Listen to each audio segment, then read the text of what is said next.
Sparks from the fire flew across the dark night sky, where the full moon shone with a cold light. Below, under this sky, a battle was raging. Men with weapons were locked in battle, and it was impossible to discern their faces in the orange glow of the flames, but there were words, an appeal, an all-knowing and generous couple. The sounds of battle, loud and sharp, reached the window in the semi-dark room. The woman who heard them folded her hands in supplication. "Please." She spoke softly, her face hidden in shadow, but a ray of moonlight fell on the cameo she wore around her neck. This woman was alone in an empty hall. She asked God to accept her into his arms without unnecessary pain and suffering. Her eyes were hidden by long eyelashes. Strands of light hair that had come loose from her hairstyle fell onto her face.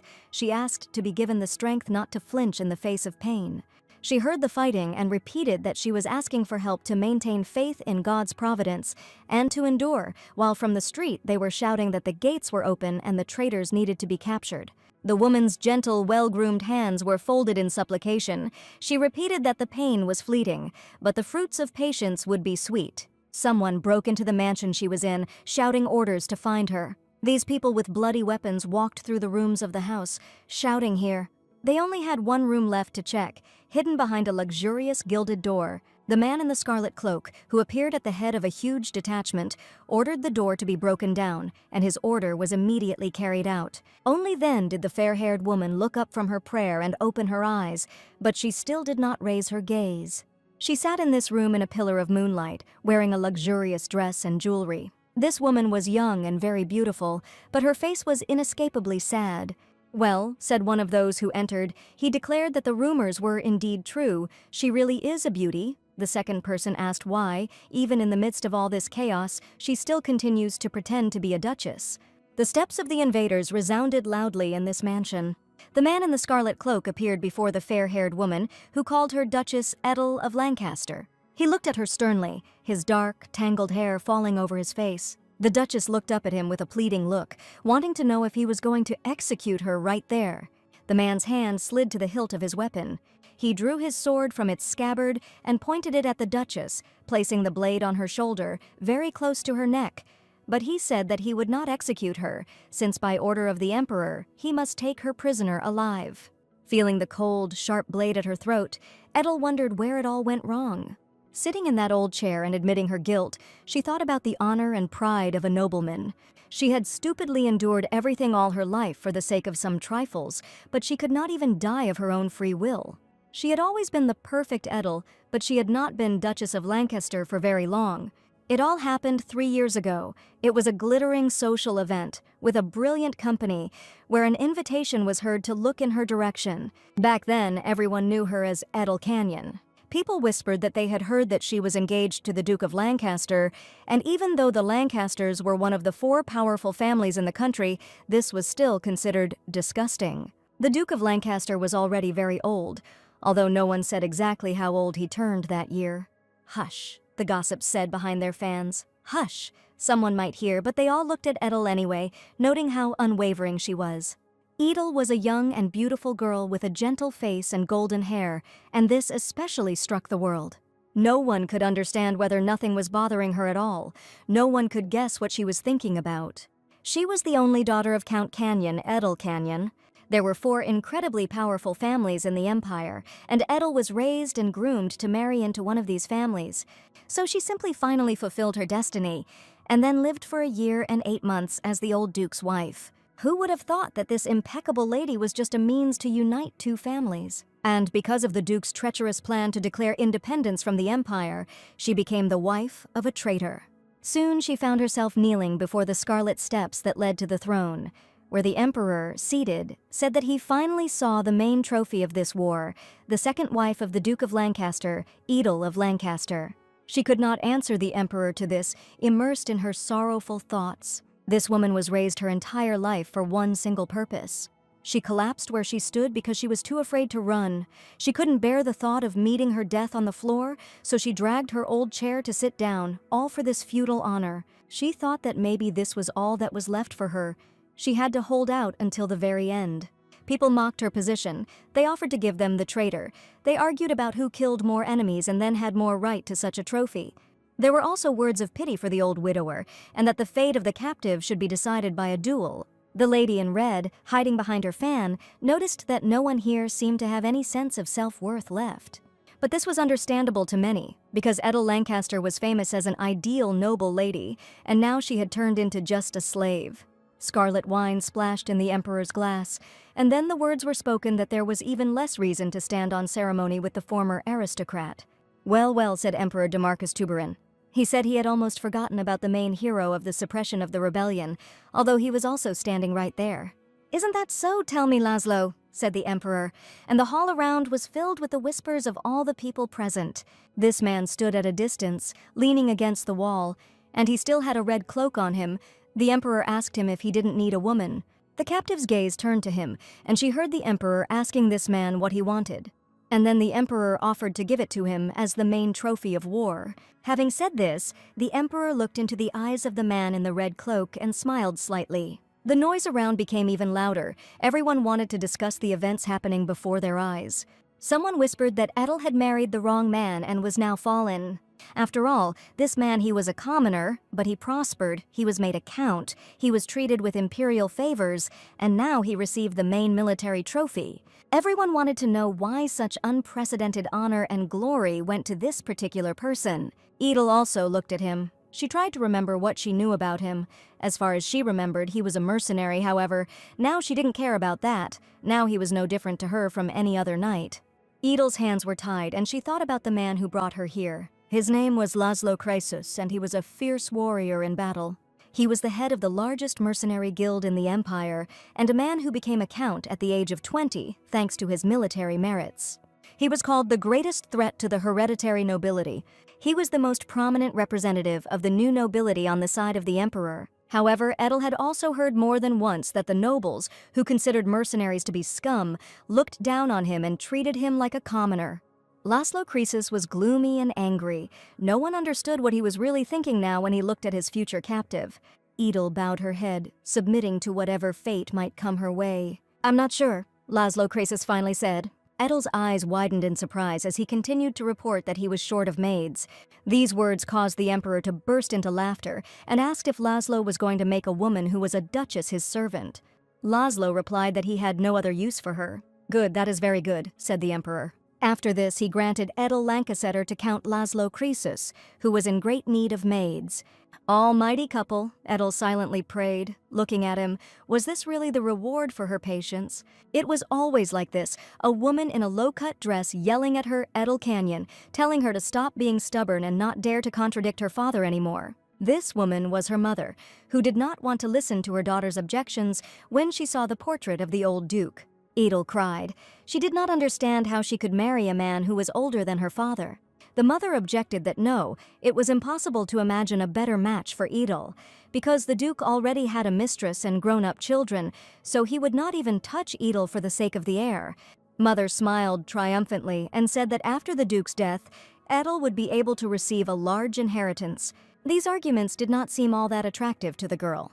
She said that when the duke died, she would be over 30 years old, but her mother covered her eyes with her hand and replied that Edel really did not understand anything. After all, if Edel becomes a duchess, even her own father will bow to her. These words sounded incredible, and the mother asked what exactly the girl did not like about becoming the duchess of one of the 4 great houses. Edel knelt before her father, begging him to listen to her. He did not want such a fate for himself at all. She didn't understand that everything had been decided for her long ago. Her father yelled at her. He considered her stubborn behavior a disgrace. He believed that the girl should have tried for the sake of the family, because she didn't even know what her father had to go through to achieve this. Tears came to Edel's eyes when he said that he did so much for a worthless girl like her, and now he regretted raising her at all. So Edel realized that through marriage she would be able to free herself from such a father and leave Count Canyon's house forever. Only this thought inspired her and helped her endure everything. Edel reassured herself that the duke would never touch her, busy with his longtime mistress, whose presence she tolerated. She had to hear the evil words and ridicule of the people from the duke's house, and she endured this too. She managed dozens of ledgers and hundreds of servants, and she endured. How Duchess Edel received daily guests and held long receptions, which also did not bring her joy. She never made a mistake and played her role flawlessly with a smile on her face. All this was just for the moment of freedom that would come someday. However, all these efforts were in vain. She learned about this when a man burst into her office, exclaiming that the lady must flee. She had no idea what was happening, but the Imperial army was approaching. Until this moment, Edel knew nothing, but in the end, she did not receive even a small part of that huge mansion. As her father wanted, she became an impeccable lady. Her past life was arranged in such a way that only her outer shell was praised. Perhaps all this suffering was a divine sign to flee immediately, but the bars slammed shut, and now all that was left was to sit quietly. Something worse than death will happen now. It was called a war trophy, but in reality she was a slave. Slavery had long been abolished, they just started calling it something else. "You!" her cellmates cried, angry that Edel was going to pretend to be noble until the very end. The Duke's first daughter, Lauren Lancaster, shouted that Edel was too much of a lady. The Duke's second daughter, Daria Lancaster, said she had been like that from the start.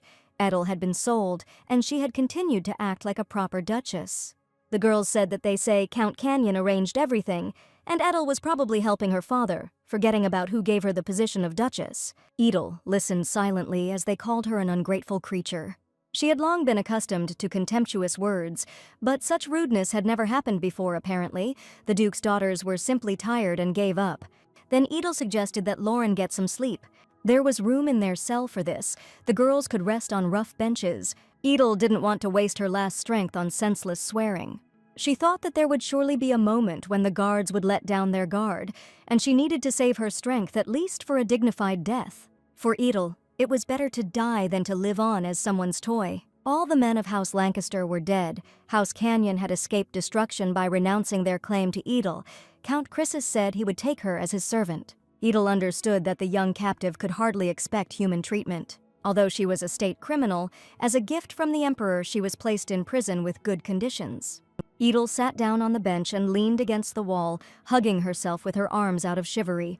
Her whole body was screaming in pain and her head was splitting too. I should have gotten at least a little sleep because good thoughts would come after sleep. She needs to figure out how to end her life. Edel finally managed to fall asleep, but some sound soon woke her up. She woke up from her sleep with difficulty and realized that it was already quite light. Opening her eyes, Edel sat down on the bench. Old habits had a terrible power. Despite her fatigue, she woke up at her usual time. Today she was supposed to be given to Count Chrysis. Edel's eyes reflected her determination. She was going to look for a chance to die. The dawn was visible outside the window, and Edel thought that this was the last morning of her life. The azure light penetrating through the prison bars seemed to be saying goodbye to her. The sky was so beautiful, Edel moved closer to the window to look at it. Soon they were brought food. The last meal was luxurious for a criminal. Edel ate slowly, with gratitude, because it was the last time. The guard who entered the cell ordered Lauren and Daria Lancaster to follow him, and Edel hoped that nothing bad would happen to the poor things. After that, they came for her too. Edel Lancaster walked surrounded by 5 guards, her head humbly bowed but still remaining a beautiful duchess. Even when she was dying, she intended to maintain her dignity. She looked at the carriage that was intended to transport the valuable royal gift, and thought that she would jump out of the carriage while it was moving, but if the servant's gaze had not been so sharp, it might have worked. Edel thought that on the street where there were many noble mansions, there should be many carriages. If she was lucky, her death would be instantaneous. Edel sincerely hoped that she would get an inexperienced servant. She didn't expect at all that Count Chrysis himself would be standing next to her in his red cloak. Edel looked in surprise at the man to whom she now belonged as a war trophy. Soon, the Count's carriage was driving along the autumn road, illuminated by the bright sun. Count Chrysis sat inside and looked at his captive, his arms crossed over his chest. Edel thoughtfully turned away to the window, but her thoughts were about the fact that she had not expected this at all, that the Count would appear in person apparently. He had come personally to follow up. She felt his unkind look. What would she do if he spoke to her? He definitely wouldn't like her. He was the commander of a punitive detachment. How can he treat well someone who was the wife of a rebel? The Count had clearly decided something about his captive. He took off his red cloak and handed it to the astonished Edel. She asked in a trembling voice why he was doing this, but the Count ordered her to stop trembling. He didn't look at Edel anymore. He turned away, and she thought she hadn't even noticed how much her hands were shaking. She took the cloak and thought that she could throw it towards the Count. Maybe then she would have had time to jump out of the carriage, and everything would have ended under its wheels. Edel thought she could, because she could already hear another carriage approaching. On the count of 3, she can open the door and jump. Edel began to count. She managed to mentally say 1 and 2. And then the count, without turning to her, said that it was better not to do this. Edel stood frozen in front of him, still clutching his cloak in her hands. She looked at his gloomy face with horror and thought that he knew everything. That is why the count seated Edel in the carriage next to him. Edel thought that this man would never leave her alone, and in the meantime the carriage drove up to the gate. They stopped, and the count was the first to get out, ordering them to follow him. Edel looked at him in confusion, thinking that she understood more now. This is what it was like, the hell in which she now had to live. There was nothing left to do but also go down the steps placed against the carriage door. At that moment something happened. Edel felt pain in her ankle and couldn't stay on her feet. She didn't immediately understand what exactly had happened, but the count managed to catch her and asked if she was in pain. Her hand grabbed hold of his black waistcoat. The count helped Edel to her feet, his hands continuing to touch her. "Please," Edel stammered, looking at him. She remembered how she had been taught that a noble woman like her should not behave like that, especially it was indecent to pretend to be weak and fall into someone's arms. "I'm sorry," said Edel. She hoped the count hadn't thought anything like that about her. The count silently took his cloak from her hands. He headed towards the house, once again telling her to follow him. When they entered, the first thing the count did was call the housekeeper to ask if everything was in order in the estate. Edel thought with curiosity about what she saw here. She heard the housekeeper greeting the count. This woman in a white apron ran towards them, groaning and lamenting that how could it be otherwise. When Imasha was supervising all the affairs of the estate, the count did not need to worry at all. It was not entirely clear why the butler did not come out to greet the count, but this lady came up instead. The count said he had been told that there was a shortage of maids in the house, so here was an extra workforce that the housekeeper could dispose of as she saw fit. To begin with, the count ordered that she be given food, a wash, a rest, any free room should be allocated to her, and that she should start work tomorrow. Edel was surprised that he didn't order her to be taken to his bedroom. She couldn't believe that he was actually taking her on as a servant. The housekeeper also looked after the count, muttering that he was, as always, a man of few words. At that moment, another girl ran up to them, who really wanted to share news with Mrs. Bajan. The girl's name was Mina, and she had just learned something interesting from the night outside. This woman whom the Earl brought was the captive Duchess of Lancaster. Mrs. Bajan could not believe her own ears. Could this really be true? She looked at Edel, who was standing in the distance, and said that they had lived to such a long time that the Duchess would now be serving. "Mina," cried Mrs. Bohan, "carry out the order," and she said to take Edel to the farthest room. The housekeeper left, saying at the end that she would think about what to do with this beauty. Mina took Edel to a dark and empty floor. Edel thought it was amazingly kind of them to give her a change of clothes and even bring food to her room. It turned out that even in such a cramped room it was possible to live. Everything around seemed to confirm that Edel no longer belonged to the aristocracy. She managed to get very cold. It seems that in this house the servants were not allowed hot water, and now even in winter they had to make do with cold water for washing. It was so strange because it was unlikely that this house had any financial difficulties. Edel saw that for a count's estate, the building looked rather shabby, but no, she had to stop thinking about it already. She needed to accept reality as it was. Edel walked over to the table where her dinner was, and it was strange and surprising to her that after everything she had been through, she still felt hungry. She took the first piece from the plate. Suddenly it tasted so good that Edel didn't even notice how she ate it all. And she thought she would never taste fruit again. She wanted to give up life, but not because death seemed to her the only way out. She simply did not want to become a toy for satisfying someone's dirty desires. And yet she was alive and felt alive. "I wonder," Edel asked, "if I will be able to eat fruit again tomorrow. Maybe tomorrow Count Chrysis won't touch her." She wanted to taste the sweetness of fruits again and just live her life quietly. If she could lead a humble life as a servant in this house, then she would somehow survive. And she will wait for calm days to come. At this time, the emperor was sitting by the window with a glass of wine. A man entered the room and reported that in the evening, Count Chrysis personally took the captive. The emperor smiled and said that this was how it should be. He turned to his interlocutor and asked him what he thought. Whether Count Chrysis received a worthy trophy, but he apologized and replied that he was not sure. The emperor thought that others might not know, but he knew the true nature of Laszlo, the king of mercenaries. He made a contract with the emperor and entered into the last war of conquest. Although he was only interested in the reward, he achieved such success with his mercenaries that noble knights did not even come close. Then the emperor put his hand on Laszlo's shoulder and said that he could ask for whatever he wanted, anything. Laszlo replied that his fee was stated in the contract and that he did not need anything else. Having such strength, he did not thirst for power. The emperor liked this daring manner of behavior without a shadow of fear. This man was simply created to be a faithful dog. But to tame him as something more than a hunting dog, the right bait was needed, and the count's title alone was clearly not enough. Yes, that meeting was 2 years ago at the victory banquet. People were whispering about whether it was true that this mercenary had now become a count. They were worried that he would probably try to stand on par with them, real aristocrats. Many were already feeling sick from this thought alone. Some even wondered what His Majesty was thinking about. His Majesty watched the man he had so exalted at that reception where he was the protagonist of the victory. No one accepted him, and Laszlo's gaze was fixed on one specific person. He was undoubtedly attracted to Edel Lancaster. The emperor thought it was worth the risk. The dice were thrown. Now all that was left was to continue watching. It was worth waiting for something interesting. The emperor never lost at gambling. A damn emperor, a cunning snake, Laszlo Krisis thought of him. He didn't understand what he was planning. He couldn't imagine that he would get involved with this duchess like that. Everything had become very complicated now. Laszlo accepted the emperor's offer and received this burdensome title, but all this was only for the sake of marrying his sister into a good family. Although he suddenly became a nobleman, the contempt for him as a commoner and mercenary did not go away. It was clear how someone like him would be treated on the marriage market, and watching them, Laszlo realized that the marriage market of the nobility was simply disgusting.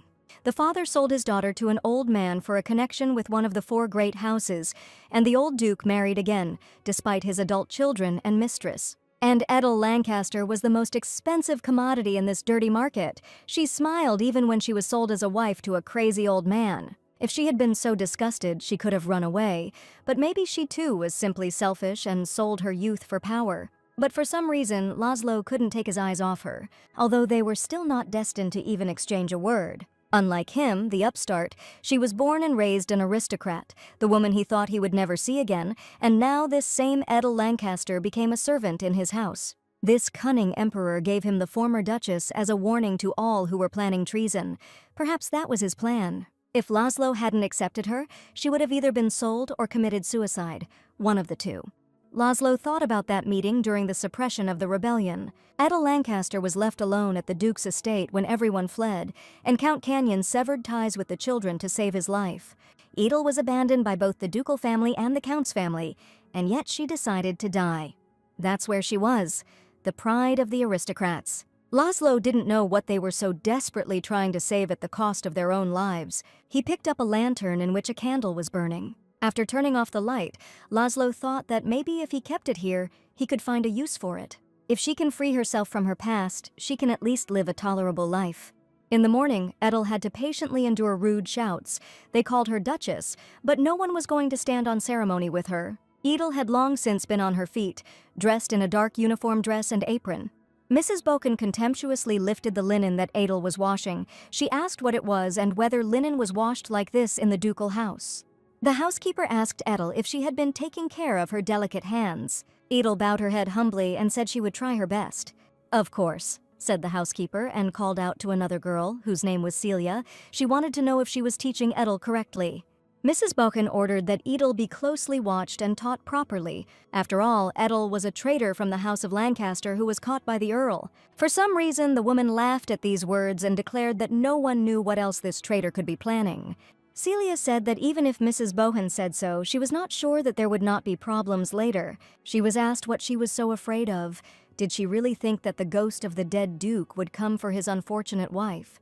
Edel looked at the housekeeper, Mrs. Emasha Bohen, who insisted that everything was fine and everyone could work in peace. Edel realized what she had meant yesterday when she had said that she had lived to command the Duchess.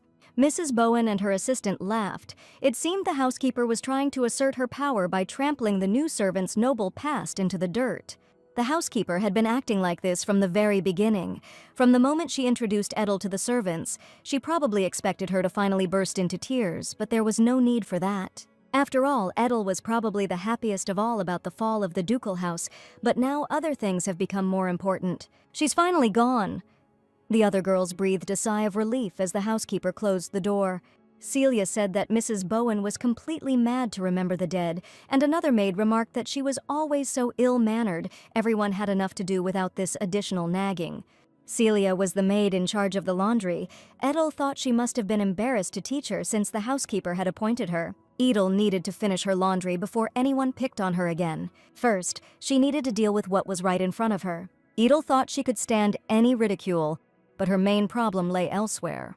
She didn't know how much longer her body could take, but she was still grateful that she was still alive. At this time, in another house, tea was spilling from a broken cup and screams were heard, accusations that Edel was useless. It was her father who was shouting. He claimed that his daughter was of no use at all. The shards fell onto the carpet, staining it with spilled tea. There was a vase lying nearby that had also been thrown off the table, and my father stood with his cane over all this devastation. The two young men looked at Count Canyon and asked him what they should do now that Edel had become a mercenary's trophy. "William!" the Earl growled in rage, and ordered that no further mention be made of this useless girl, who was so ungrateful that she could not even commit suicide before she had disgraced her entire family. Dustin Canyon, Edel's father, felt he had been treated unfairly after all he had done for the family. That day, he begged His Majesty to believe him. He claimed that the Duke of Lancaster had threatened his house, forcing it to assist in treason, and that he had forcibly kept the Earl's daughter, Edel, near him. The proud Count knelt before the imperial throne, saying that as a father he could not refuse the Duke, and the Emperor said that he did not know that this was the case. After some thought, the Emperor said that if the Count insisted on the innocence of House Canyon, then he should have no objections regarding the fate of the mistress of House Lancaster, Edel. And Count Canyon said he had no such objections. After all, his daughter was already married. Now she could not be connected to their family in any way. On his knees, he begged and gave away not only the secrets of the duchy, but also half of his fortune. He suffered terrible shame and humiliation. Demarchus from the imperial throne Tuberinus watched him from his throne. This young man became emperor after his worthless father. He even brought in commoners to strengthen his imperial power. Such a treacherous man who was willing to do anything, using the Canyon family as an example to keep the nobles in check. Now that useless girl Edel will become the plaything of a dirty mercenary, and it will disgrace House Canyon and warn other nobles. The Count believed that the Emperor had had such a plan from the very beginning, and he was angry that the Emperor dared to humiliate him so, to use him, the great Dustin. The Earl turned and addressed his sons, William and Geoffrey.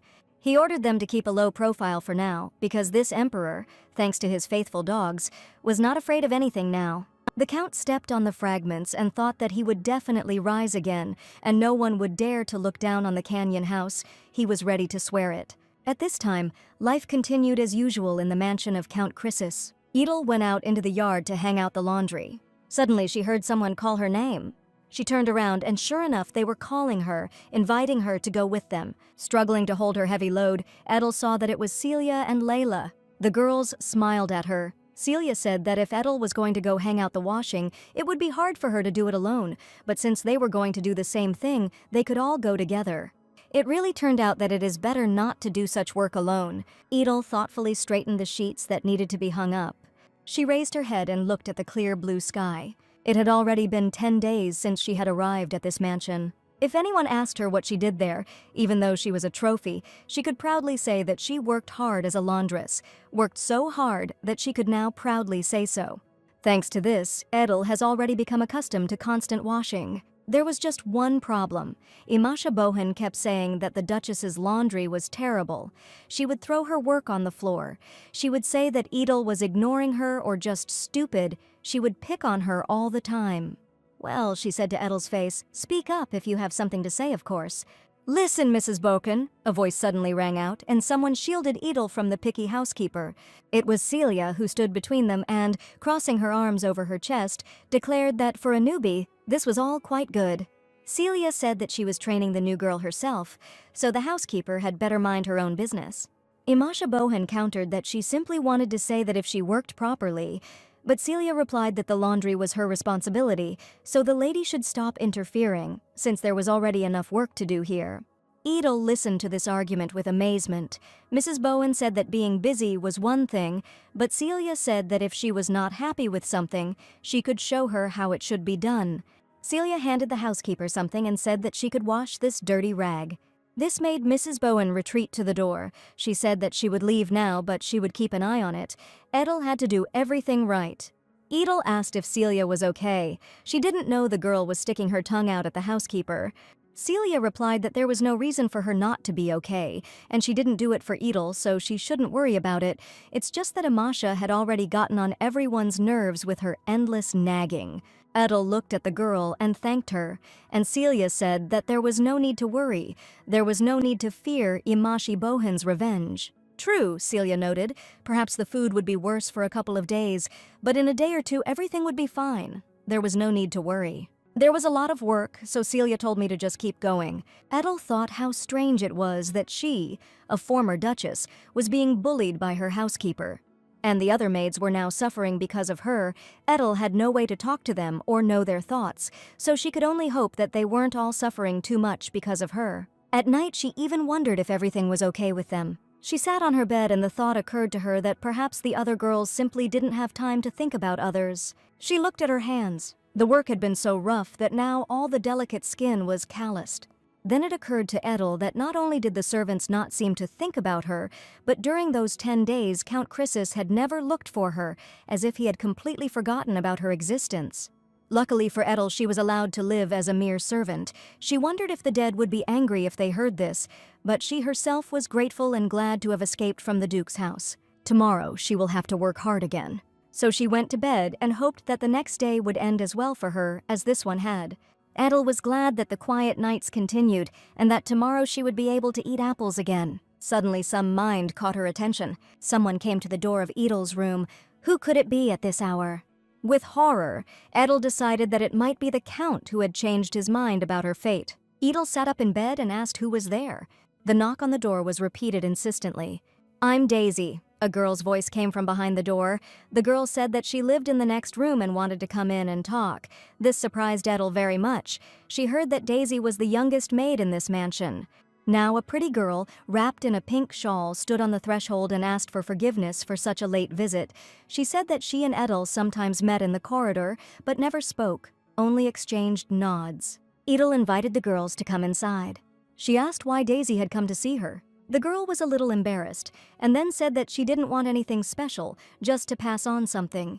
She handed Edel several small bottles and said that they were ointment and cream for sore spots. Edel looked at all of this in surprise and asked why she needed them. Daisy replied that she could hear Edel moaning every night, because the walls were so thin that everything could be heard, and Daisy lived nearby. Edel apologized. She didn't know that she could disturb anyone at night, but Daisy said that everything was fine because she slept well, even when it was noisy. But the girl heard that Mrs. Bowen was making fun of Edel. She was worried that Edel was not yet used to this kind of work, and that it was hard for her when something was constantly hurting, so she just wanted to give Edel this medicine. Edel thought that in the world she lived in before, nothing was done without reason. Edel took the embarrassed girl by the hands. She thought how amazing it was that such a young girl could care so much about others. Edel looked at Daisy and thought that in this world, it turns out, there are such pure, sincere looks. "Thank you, Miss Daisy," said Edel, and the girl was indignant. She was not used to someone calling her Miss, and not just Daisy. Then Edel suggested calling her simply by her first name, which caused a stormy, enthusiastic reaction from her interlocutor. She said that didn't sound right and then asked if she could call Edel Big Sister. For some reason, this proposal made Edel feel warm inside. Daisy offered to rub Edel's back and shoulders, and when she became embarrassed, she said that Edel herself would not be able to reach her back and therefore could not do it on her own. Edel thought it was a pity that she didn't have a diary, because if she had, today she could write that she had found a new friend. The next morning, as Celia had said, breakfast was meager, but this did not upset the girl, but only made her laugh. "I told you so," Celia exclaimed, although to Edel's delight they did give her some fruit. She thought that her pain had eased a little, perhaps because Daisy had rubbed her medicine on Edel's back yesterday. In the past, the future Duchess had often been forced to starve herself for the sake of her figure, so today's portion of food was quite normal for her. She thought that she could handle everything today too. She did not know that at that very time Count Chrysis received a letter. "To the valiant and faithful Count Chrysis" was written in this message. The Count immediately ordered her to be brought. Edel was found and forced to immediately proceed to the living room on the first floor.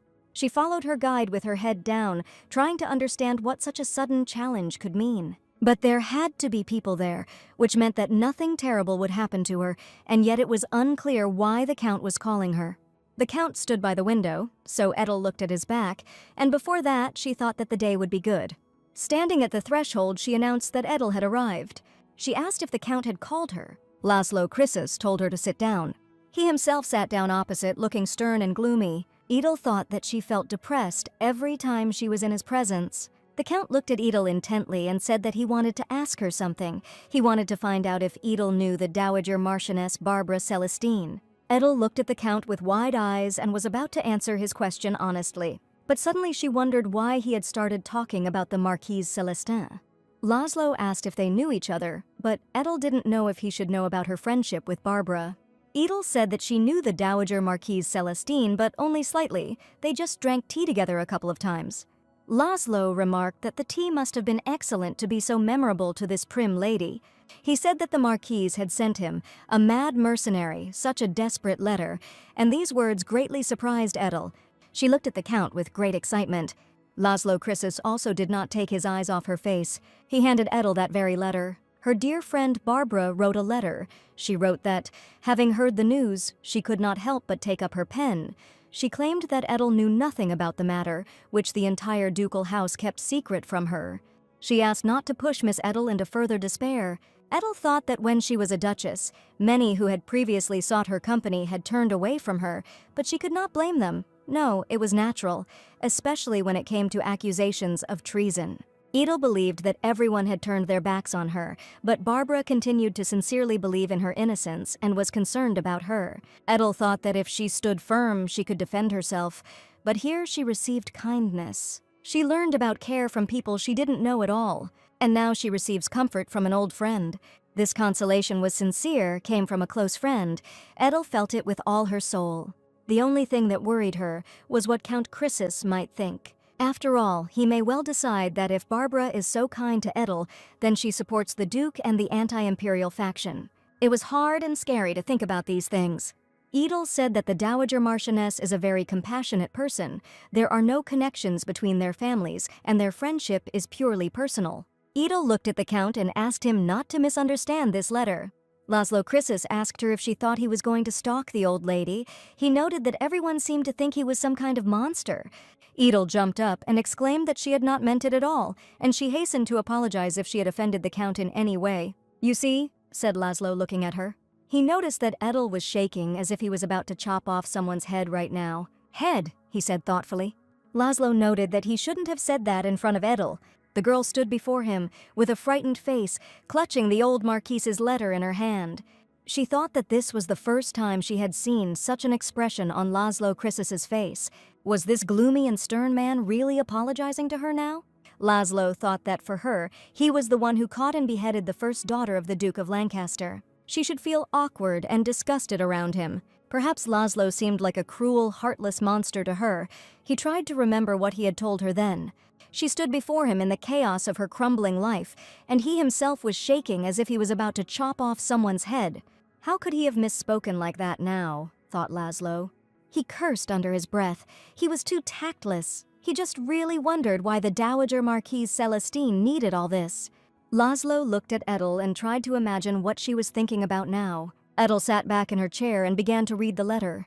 She said that the Count had merely faithfully carried out His Majesty's orders and achieved victory. She found it strange that she was still alive, and she believed that Laszlo should not worry about the words he had spoken.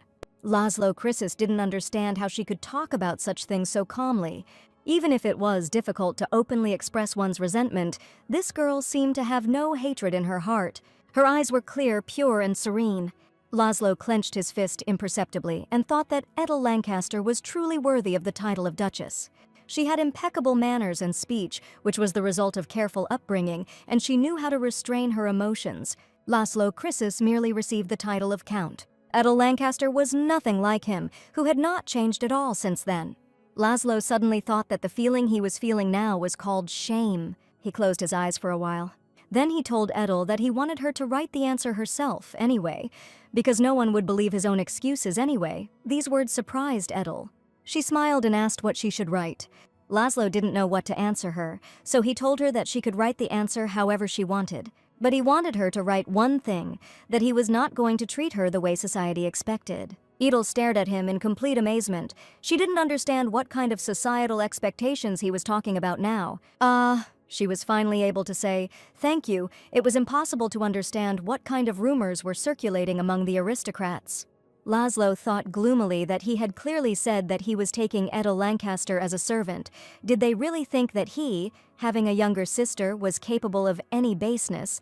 It was these noble gentlemen who were behaving like animals. It was too cruel for someone who had never even held a woman's hand. He looked at Edel, who was painfully wondering what to write in her reply to the old Marchioness, and thought that she was so fragile, like a wounded bird. True, thought Laszlo looking at her. Although Edel sometimes tried to look strong, she still remained so fragile that one felt sorry for her. She was also terrified by the mere touch of a mercenary like Laszlo. He thought that this was why he would never do her any harm.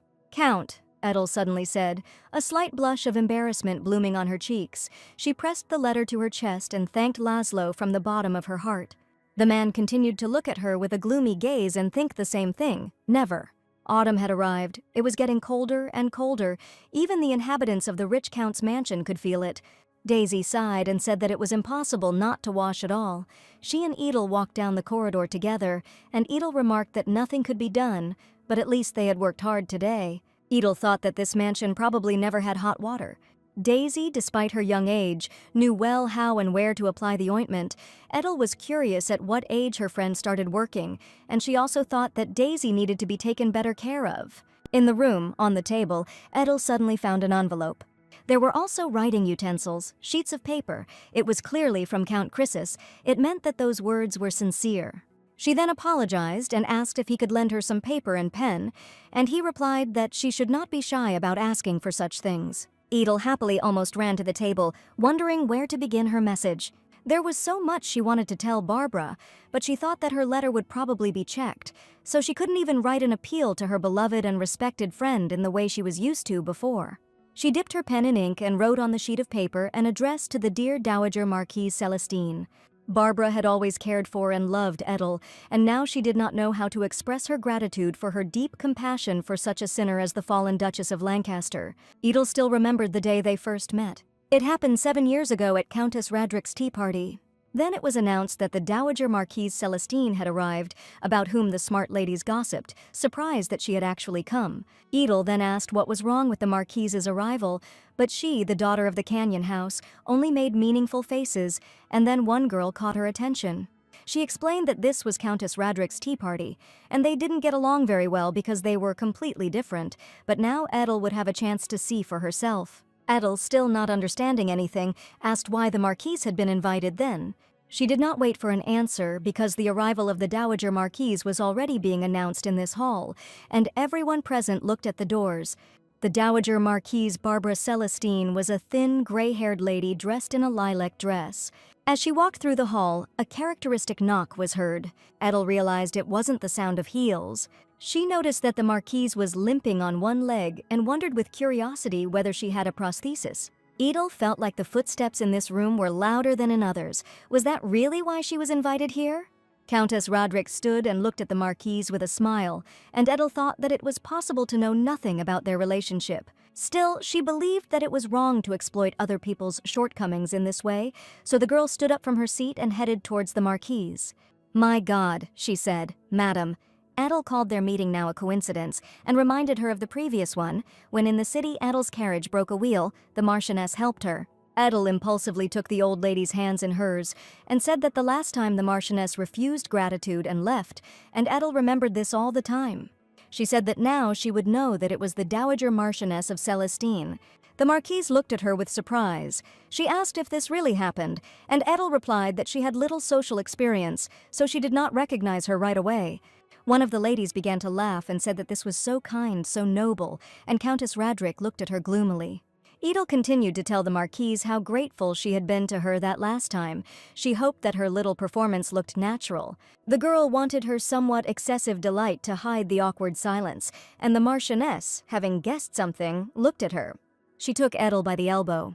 "What an intrusive girl," said the Marquise. When the two of them were already walking through this hall, Edel asked for forgiveness if all this was unpleasant for her companion, but the Marquise did not quite mean that. Back then, in her youth, Edel was proud of the fact that she helped an elderly lady in trouble. The tea party was held in an atmosphere of endless social gossip. Someone asked if others had heard the news, and then enthusiastically told how Viscountess Oberon had finally announced her divorce to her husband, and then savored the details of how Viscount Oberon's house was on the verge of bankruptcy due to fraud.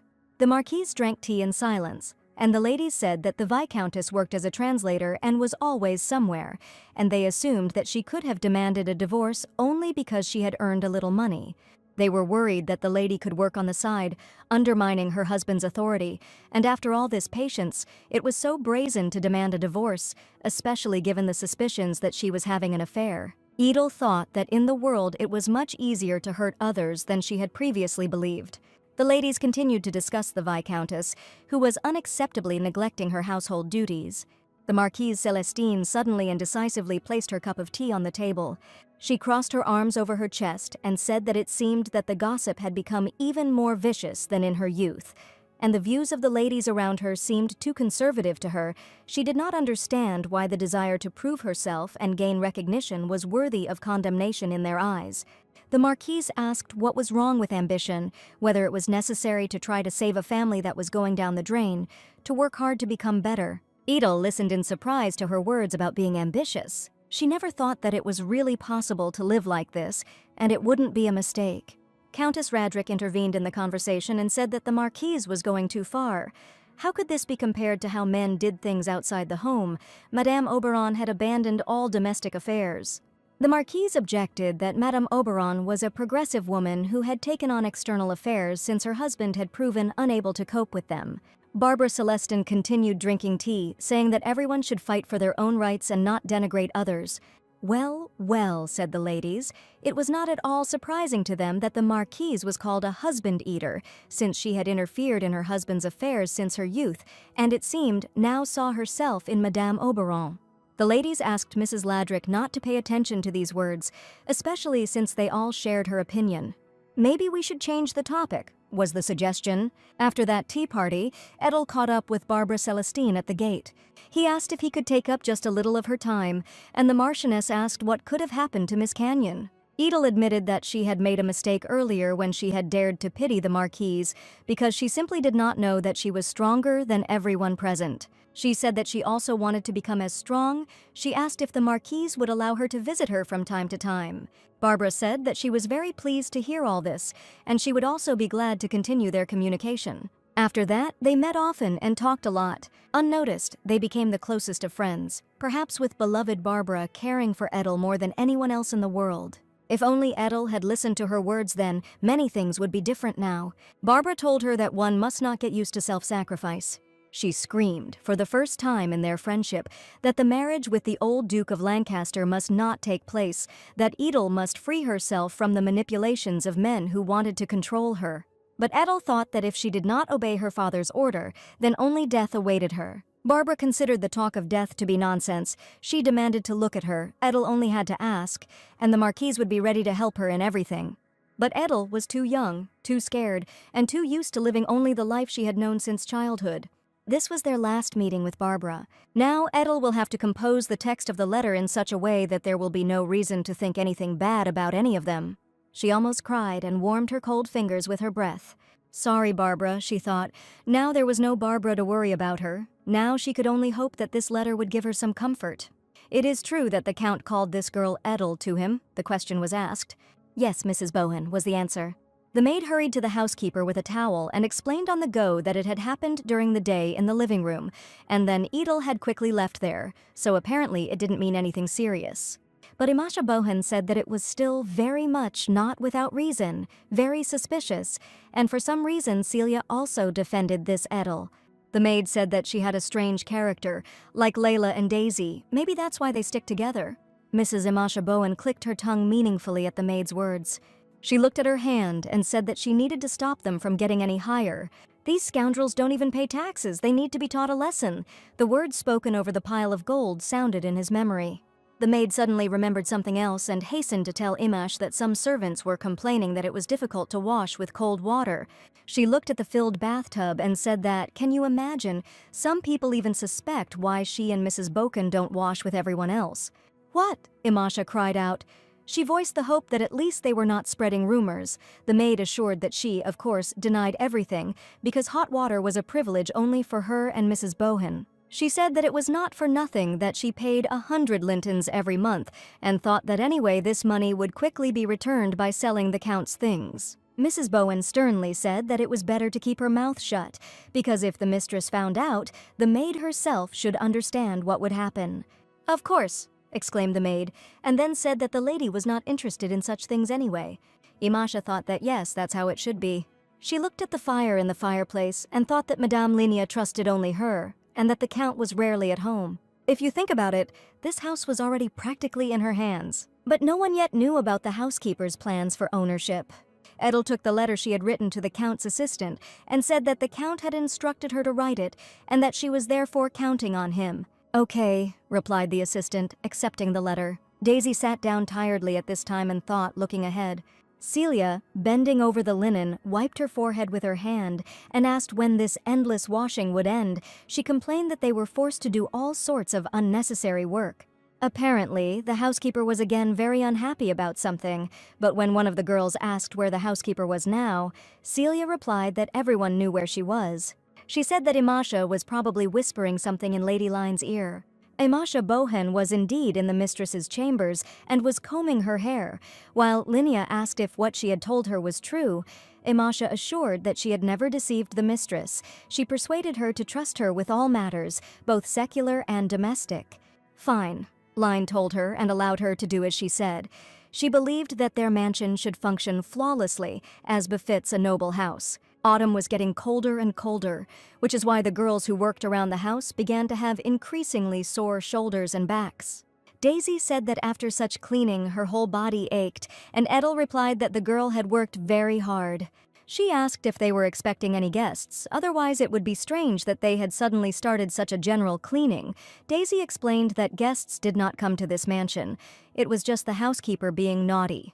Edel thought about it and realized that she had indeed been here for a month, but had never seen anyone. She found it strange that Count Chrysis, the Emperor's confidant, had so few guests apparently. This was due to bad rumors about the Count. Edel herself thought badly of him at first, but now, judging by his kindness to her and his usual behavior, he didn't seem like a bad person to her at all. Everything she had now was all thanks to him. Daisy said that even without guests they have a lot of work because of the lady. Edel was surprised by these words. Daisy explained that she had just spoken about the Count's sister, Madame Line, and asked if Edel had heard of her. Edel remembered that she had indeed heard that many people quit their jobs because of her. Daisy confirmed this, and said that when the mistress was in a bad mood, everyone had a very hard time. She grew up in luxury, but still interfered in the affairs of the servants all the time. Edel asked curiously if this was true. Daisy explained that people said that the Count had earned good money since childhood. Daisy said that thanks to this, they, although commoners, never went hungry. That's the story about them. The girl thought that, frankly speaking, if her brother tried so hard to get a noble title, then her sister should be grateful, but for some reason she was a bit stupid. The Chrysis siblings suddenly became nobles, and Edel went from being a noble to being a servant, as if they had switched places. She learned to do laundry for the first time in this mansion, but she didn't know how to do it before. For them, this was their first experience of life in high society. Perhaps, Edel thought, they simply didn't know how to act like nobles. The strange and wretched estate of Count Chrysis was such that it was not at all befitting of the Emperor's confidant. It seemed that the owner-count was not at all interested in the affairs of the estate, and his only relative was obsessed with the work of servants. Moreover, there was not even a butler in the estate. All power was taken into the hands of the housekeeper. Daisy, Edel said thoughtfully.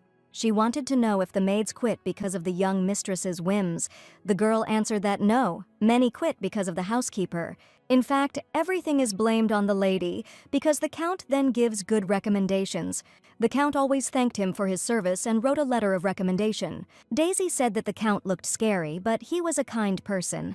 Edel admitted that the Count looked scary, but he was a good person. However, she thought that there were a lot of problems. If it were a decadent family, it would be understandable, but the Chrysis family was new with the surname. As long as the power of the current Emperor Demarcus Tuberin was strong, his confidant Count Laszlo Chrysis had to live up to his position. Edel thought that this meant that the Count needed to find a good assistant as soon as possible, or, for example, get married.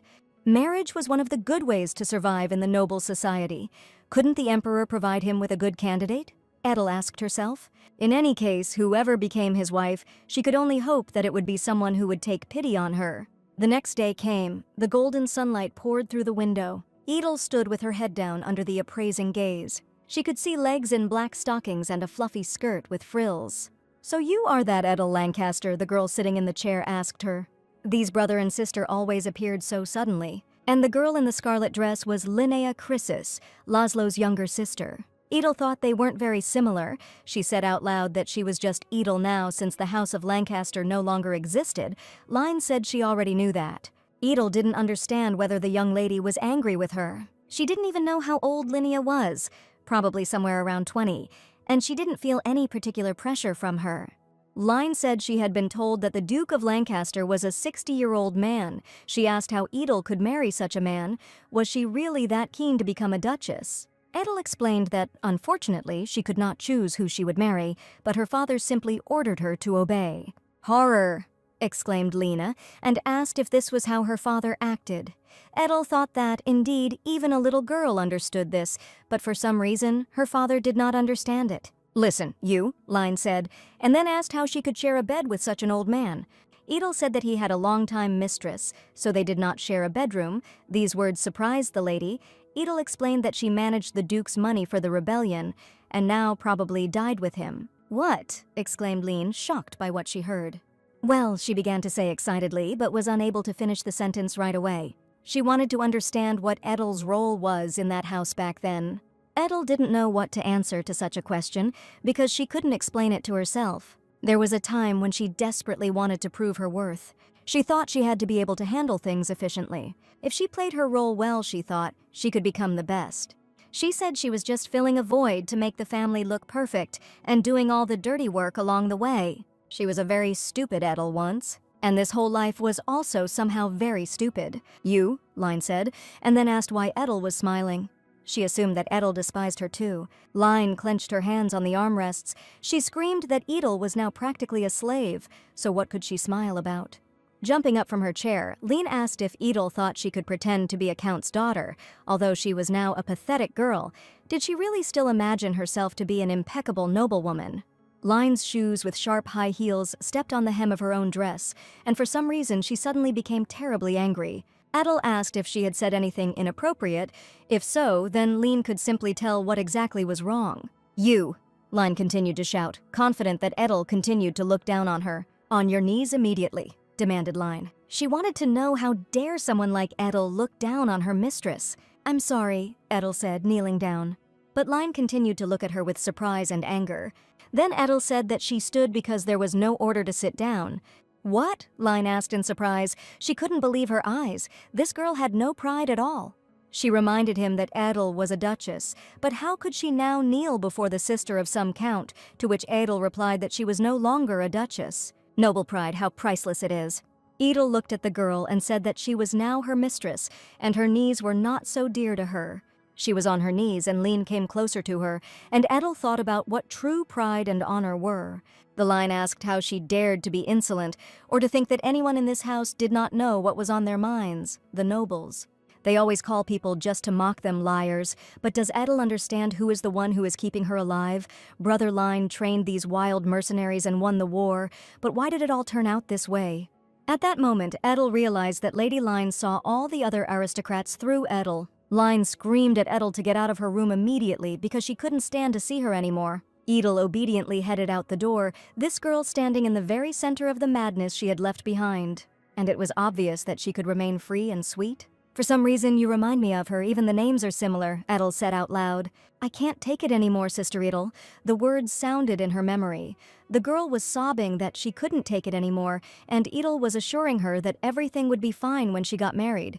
She could just endure it a little longer. "No," her sister cried, pushing Edel away from her. Edel didn't understand what was happening. She was scared by this outburst. "Sister," the girl in front of her continued to repeat. She said that her sister could endure because she was different, and she had already suffered enough. She cried and insisted that her life was no longer worth anything. Edel tried in vain to hold on to her little sister, who was no longer there. Lauren Canyon ran away from her, bursting into tears. The history of the Canyon family was not particularly remarkable. Their great-grandfather, a gambler, won lands where sapphire deposits were later discovered. Having become rich overnight, he presented the imperial house with a significant sum of gold. The court, experiencing financial difficulties, in gratitude granted him the title of Count, and thus the line of the Counts of Canyon, rich men without honor or dignity, appeared. Lynn Canyon said in a stern voice, and then asked if she had memorized the 4 major clans. The girl, bowing her head, began to list. She named the Duchy of Lancaster and the Duke of Barron, but heard only that it was wrong, and she was a fool. Lynn Canyon was then 10 years old. Edel was 12 and was ordered to answer for her sister, and she listed the Duchy of Barrington and the Margraviate of Tolin, as well as the Margraviate of Winblair. "True, true," said the father, shaking his frightening pointer. He said that these 4 families were so powerful that even the imperial court took them into account, and this could never be forgotten. The father pointed a pointer at the girls and said that no one would dare look down on the Canyon family. To do this, both girls had to marry a representative of one of these clans. You understand how many times the father asked. And the girls agreed, because they had managed to remember this truth from their earliest years. They were answering a memorized lesson, and white birds were circling outside the window. Lynn asked Edel if she could become like her older sister when she was 12 years old. She thought that she seemed too stupid. Edel was outraged that Lynn was saying such things, because she was not stupid at all. Lynn bowed her head and reminded him that father had just said so. Edel tried to explain that their father simply always spoke too harshly. He wanted the girls to try harder. He didn't mean what Lynn understood at all. The younger sister looked at Edel with hope. Edel took her hand carefully and gently. She asked the girl not to think about it anymore and invited her to go eat some cookies, saying that she would share hers. And after they ate, Edel could study with her sister together and help her, so there was no need to worry. Lynn smiled happily, even closing her eyes. She said that everything was fine, that she liked doing everything together with Edel. The girls were caught by their father's assistant and ordered to return to their room, since from today on, Mrs. Lynn was forbidden to have sweets. He said that he heard that Lynn failed the exam yesterday. The Count ordered not to give her anything until she deserved it. "How is that possible?" asked Adele, and Lynn just lowered her head. Then the father's assistant asked the girl if she had done her homework. "No," Lynn answered, holding on to her sister with a frightened look. "That," Lynn said hesitantly. She told her sister to go eat some sweets, and she would go to her room to do her homework, and with these words the girl ran away. Edel didn't have time to stop Lynn, but could only watch her go. Father was strict before, but recently he became even more cruel. They didn't know why he was so cruel to them, why Edel couldn't do anything about it. She was very upset and her soul was heavy and she was angry. Edel wanted to become an adult as soon as possible. At least for Lynn's sake, she hoped that after marriage everything would really get better. She intended to become a perfect lady when she grew up. She put a lot of effort into her studies. If she tries to become an elegant bride, everything will work out. Only she needs to be fragile and have a beautiful smile to become the best bride in the empire. Edel diligently studied everything from dancing to etiquette, and Lynn also needed to master all of these sciences. Edel really wanted to bring her father all the power he so desired to receive. "Lynn Canyon!" The voice of the angry Count thundered over the estate. The crying girl curled up into a ball, listening to her father say that she was already 16, that it was impossible to wait for her to finally come to her senses. With such abilities, she would not only be in the 4 main families, but she would never be able to marry anyone at all. Her father called her a useless parasite. Her sister Edel had already made her debut in society and was showing herself everywhere. Lynn clutched her head in her hands and listened to complaints and reproaches her father asked when she would finally become useful. He wanted her to become someone who was not ashamed to show to people. At this time, Edel thought that perhaps if she became the person her father wanted to see, perhaps he would finally be happy with such a gift. Then she will be free someday. Lynn, deprived of even such vague hopes, knelt in her room and looked out the window at the birds circling in the sky. The room around the girl was in terrible disarray, which had been caused during a scandal with her father. The girl cried and desperately called for her sister, even though she understood that no one would hear her now. She couldn't live like this anymore. She could never become such a noble lady as Edel. These thoughts made her rise impulsively from her knees. Lin ran out onto the balcony in excitement, thinking that she only wanted one thing. She dreamed of flying away and being free, like the bird that circled in the sky. A white feather, stained with blood, fell into the darkness. "Lin is dead," Count Canyon announced grimly. He stood with his arms crossed, surrounded by his family. Edel looked at her father in horror, unable to believe what he had just said. She asked what he was saying, but the Count repeated that she was dead, and then asked why he had to say such things twice. Perhaps because Edel had become as stupid as her sister. He explained that Lin had fallen from the third-floor balcony while looking at the birds, and he told her to remember that, and make sure there was no unnecessary talk. Edel stood silently and looked at the luxurious carpet on the floor of the hall. The father discussed with other family members that it was already a very busy time, and now this had happened. Edel was heartbroken. She fell to her knees. She didn't understand why this happened to Lin. And the girl had complained to her before that she couldn't stand all this any longer. She said that she had a mouth, she had thoughts, she had feelings. How much more did Edel herself have to endure? She had already endured enough. Her life was no longer worth anything either. She had already begun to gain hope after meeting Barbara, but then she again fell into despair and eventually married at the behest of her father. But now she could tell Lin that in fact, she had always thought of exactly the same solution as her younger sister. She just had Lin, so she decided she just needed to be patient for a little while, as if everything could be okay for those who are forced to live an unwanted life. So if Lady Line was suffering, Edel thought, she would like to teach her at least how to endure all this, but did she have the right to interfere now? Edel closed her eyes, thinking about these painful things. At this time, Mrs. Line was sitting huddled in her room by the window. Her soul was heavy. She was angry at her powerlessness. At this time, the carriage stopped at the main entrance to the mansion. Laszlo Krisis walked inside, gloomy in his ever-present red cloak. He noticed that even the housekeeper did not come out to greet him, although he personally needed this mansion only for meetings with mercenaries. He thought that in a real count's house, this would most likely not happen. Line ran out to meet him, asking her brother if he had returned yet. She was glad to see him back, asked if he had had a hard day, and Laszlo admitted that he had. The Line asked what Laszlo had been doing at the palace today. He replied that everything had been as usual, and then asked why she was asking. She followed him up the stairs but didn't explain anything. She said that it was all just like that, simple. The Line led the brother all the way to his room. Laszlo asked why she was following him into the room. Maybe the girl wanted to say something. The Line, with a suspiciously serene look, declared that nothing special. She just wanted to say that she was invited to a tea party given by Viscountess Emerson, and then she asked her brother if he knew her, but Laszlo didn't. "True?" Line asked again, and said that she understood everything. Laszlo said that if she didn't want to, she didn't have to go, but Line objected that no, where else could she wear a beautiful dress? There was just one thing. Line said that when she gets there, she doesn't know what to talk about with all these people. She said that if her brother could, she would like him to hire her a good governess. Laszlo asked if he found a good man. Would Linnea promise to study diligently this time without being capricious? The Line asked when she had ever been capricious. Laszlo told his sister to answer his question directly. He had already found governesses for her many times. He asked who was to blame for the fact that none of them lasted even 2 weeks. Line remembered how these governesses treated her. They said that everything was fine, that it was not surprising that a commoner did not know such things, wondered out loud how many times it would take to explain something so that someone like her would understand something. They claimed that it was a little disturbing. They were the first to start laughing at the girl, pretending to be so well-mannered, but to her face they considered her a fool. How should she have reacted to this? She had enough of what she had to endure at receptions.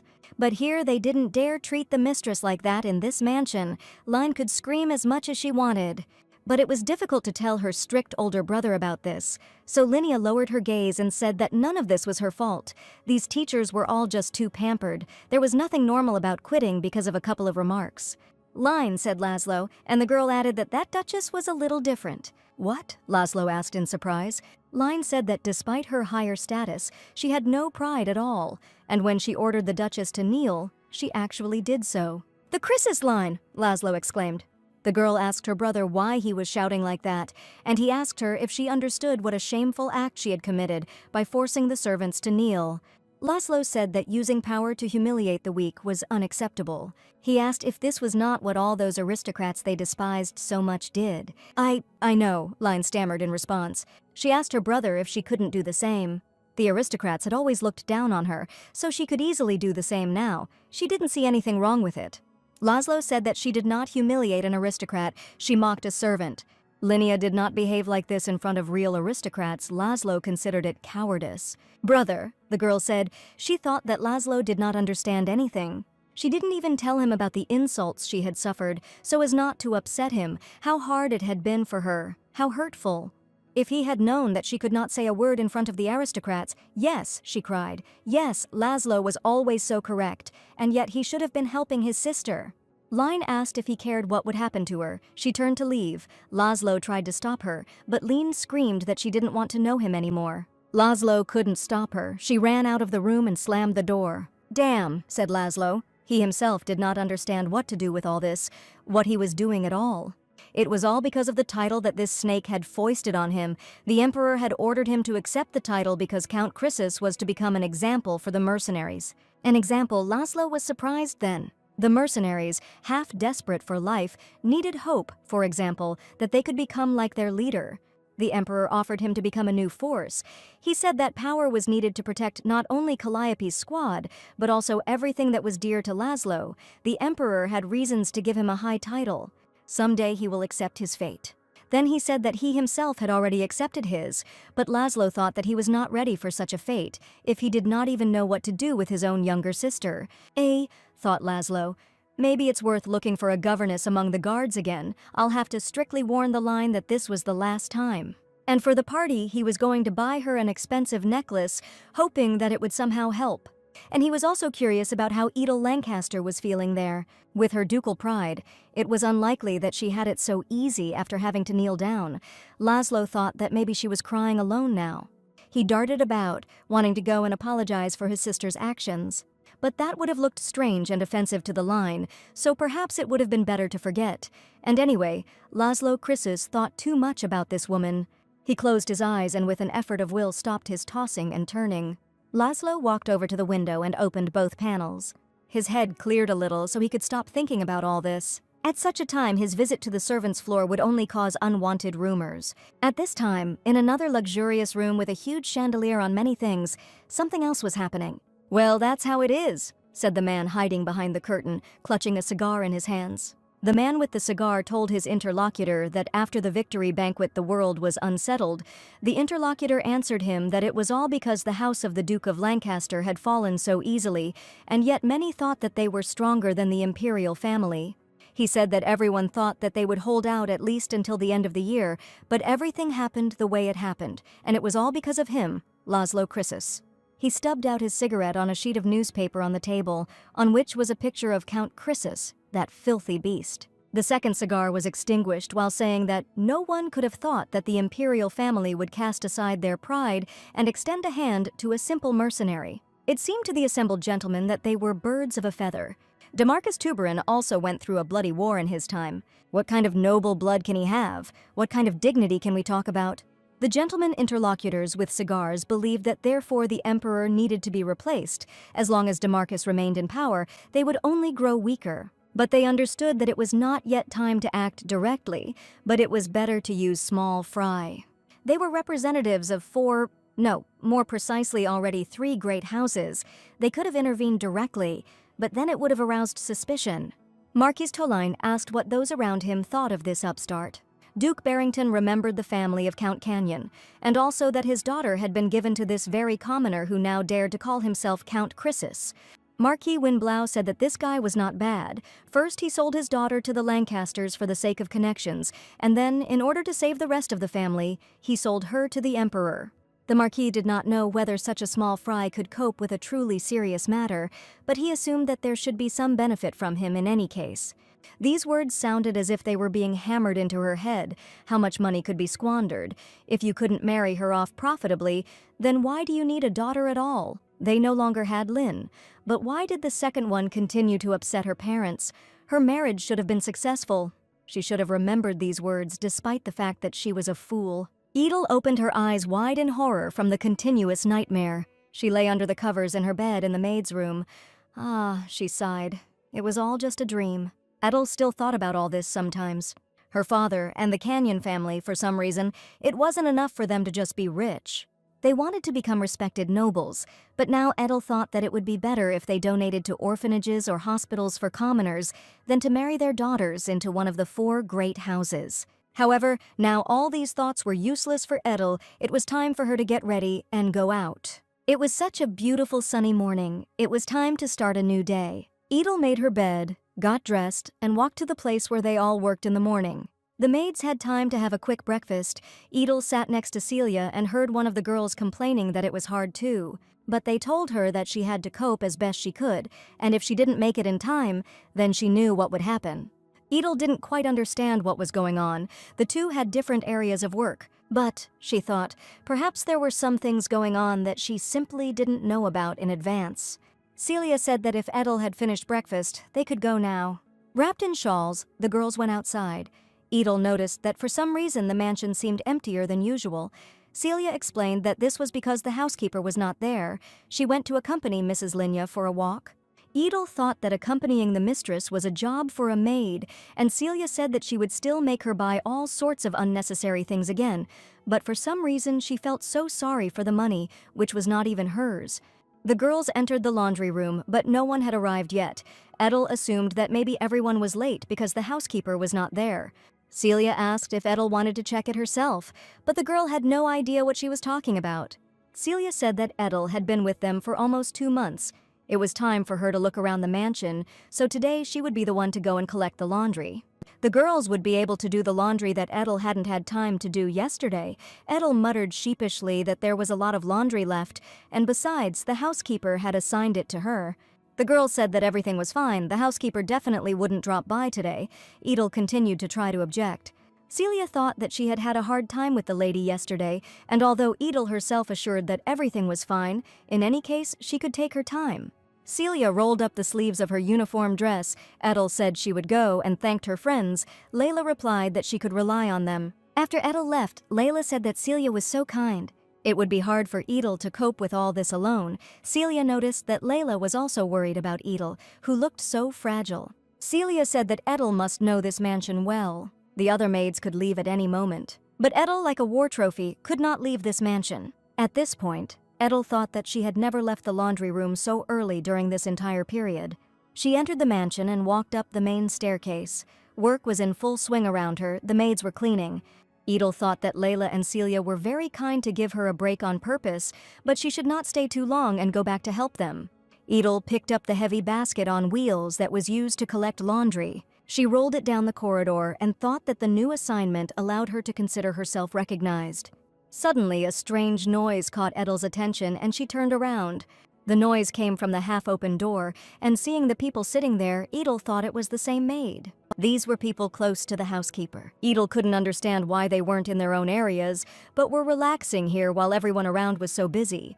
And it was also completely unclear where all the maids who were supposed to be here had gone. She thought that that request was not accidental. It was a strange suspicion, but Edel wondered if they had shifted their work onto others. She had known before that a group had formed around the housekeeper, but she couldn't neglect her duties, relying only on Imasha Bohin, and dumping her work on the young was also not good. Edel wondered if the Count knew about all this. It seemed that all she could do was watch the problems of this mansion. The voices from behind the door grew louder and attracted more and more attention. "Captain," she heard, "aren't you being too kind to the yellow fox? The red rat is already scared enough and will be more careful." Edel realized that this was the voice of Count Chrysis, and it sounded from a completely different side. She thought she needed to leave before anyone noticed her. "Who's there?" shouted the man in the gray hood. He stood on the threshold and looked straight at Edel. He said that he had told the kitchen maid that no one was to come in, and then asked where the girl was sneaking around like a mouse. He wanted to know who she was. But Edel saw that Count Chrysis had also come up and was looking at them. "Who are you?" asked the stranger, not noticing the Count who was standing behind him. "What are you doing here?" Edel replied that she was a laundry maid. She explained that she was collecting linen from the Count's room, but if she was in the way, she could come at another time. Laszlo Chrysis said that she could go do her job, and the hooded man turned around and told the captain to wait. Because he was seeing this maid here for the first time, he needed to check her identity. Laszlo replied that he had checked more than thoroughly. Edel bowed and said that she would go, and the man in the hood asked what it was, and then remarked that he had seen this girl somewhere before. Suddenly, he remembered where he might have met Edel before. He asked if this woman was the Duchess of Lancaster. He asked if Laszlo really hired her as a maid, what had happened while he was gone. He thought it was all just rumors, but she could have heard everything. Laszlo objected that there was no need to worry about it. If she was smart enough to understand the situation, then they should hire her to the guild. But the hooded man did not calm down. He considered it suspicious even that the Duchess worked in the laundry. She should not know how to wash at all. Laszlo asked if his interlocutor had eyes. He saw her hands and still says it. The hooded man did not understand why he needed to look at her hands. Laszlo explained that these were the hands of a person who worked hard, and noted that one should not judge by prejudice. Laszlo said that Adel never received secret messages from Count Canyon, even the Marquise wrote letters, and these relatives did not remember her. The hooded man was amazed that the Count called the fallen Duchess by name. Laszlo himself was a little confused that it had happened so easily, so he suggested returning to their previous conversation. He said that his interlocutor should carefully watch the red rat. When the yellow fox starts to move, there will be a reaction. The man in the hood replied that he should completely trust the captain's instincts. But his own intuition did not fail him. Laszlo said that it was time to go to the palace. Edel pushed her cart down the corridor. It seemed there were no particular suspicions, but the situation seemed complicated, although in this situation it was impossible to say anything. Even if there was a chance to speak out, the Count's close associates still would not believe it. Edel thought that now she could only do what she could. "Hey, Lord Milton," the words were spoken. One of the men in the yard asked if the Lord had finished training, and he greeted the commander. The commander said that his deputy, Lord Edmund Milton of the Imperial Knights Order, did not need to live up to the guard's standards and push himself so hard, since he had enough to do anyway. Edmund Milton said that he was not specifically looking up to the guards. Although the rebellion of the Duchy of Lancaster was suppressed, it is unknown what forces might rise again. He just believes that you always have to be prepared. The young man next to him said that this is truly an exemplary response from a deputy commander. He added that it was a pity, because if it weren't for Count Chrysis, he would now be not the deputy commander, but the captain of the guard. But he was ordered to stop this empty talk. Edmund Milton stated that every man has his place, and for him the position of deputy commander of the Imperial Knightly Order is quite honorable. His interlocutor noted that he was still too kind. The military forces protecting the imperial court were divided into two parts, the first being the guards protecting the emperor. The second was an imperial knightly order that defended the palace and participated in military campaigns. The commander of the imperial order said that society values the guards who directly serve His Majesty more highly, but they still cooperate, so there is no need to exhaust yourself like a workaholic. Edmund Milton said that he was just doing his job. The second guy added that it was true. Communication with comrades was also important. In this regard, Lord Milton was really the best. A smile played on Edmund's lips. His Majesty the Emperor was a man who put meaning into every action, so the appointment of Chrysus, a commoner and former mercenary, was also calculated. Still, thought Edmund, it was too much, and he didn't like this reaction in the order. Golden sunlight poured through the room's window. Laszlo Chrysis changed his clothes, showing off the many scars on his broad back. He barely had time to put on and button a fresh shirt. The sound that came from behind the door caught his attention. He asked who was there, as he was not expecting visitors.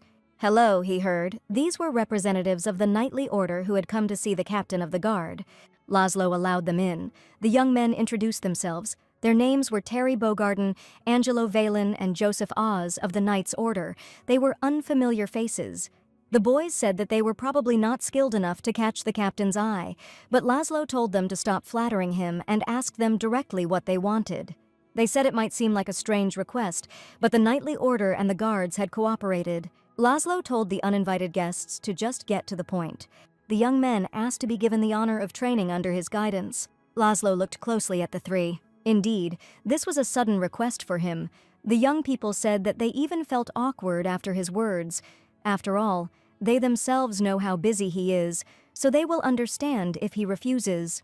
Laszlo Chrysis was the youngest captain of the guard in history and was said to completely exclude personal feelings during training. One guard told the young men that Count Chrysis was open to knights who sought to improve themselves. Laszlo thought that was not quite true, but he really didn't forbid anyone from coming. It's just that many elite warriors didn't want to learn anything from a former mercenary with a humble background.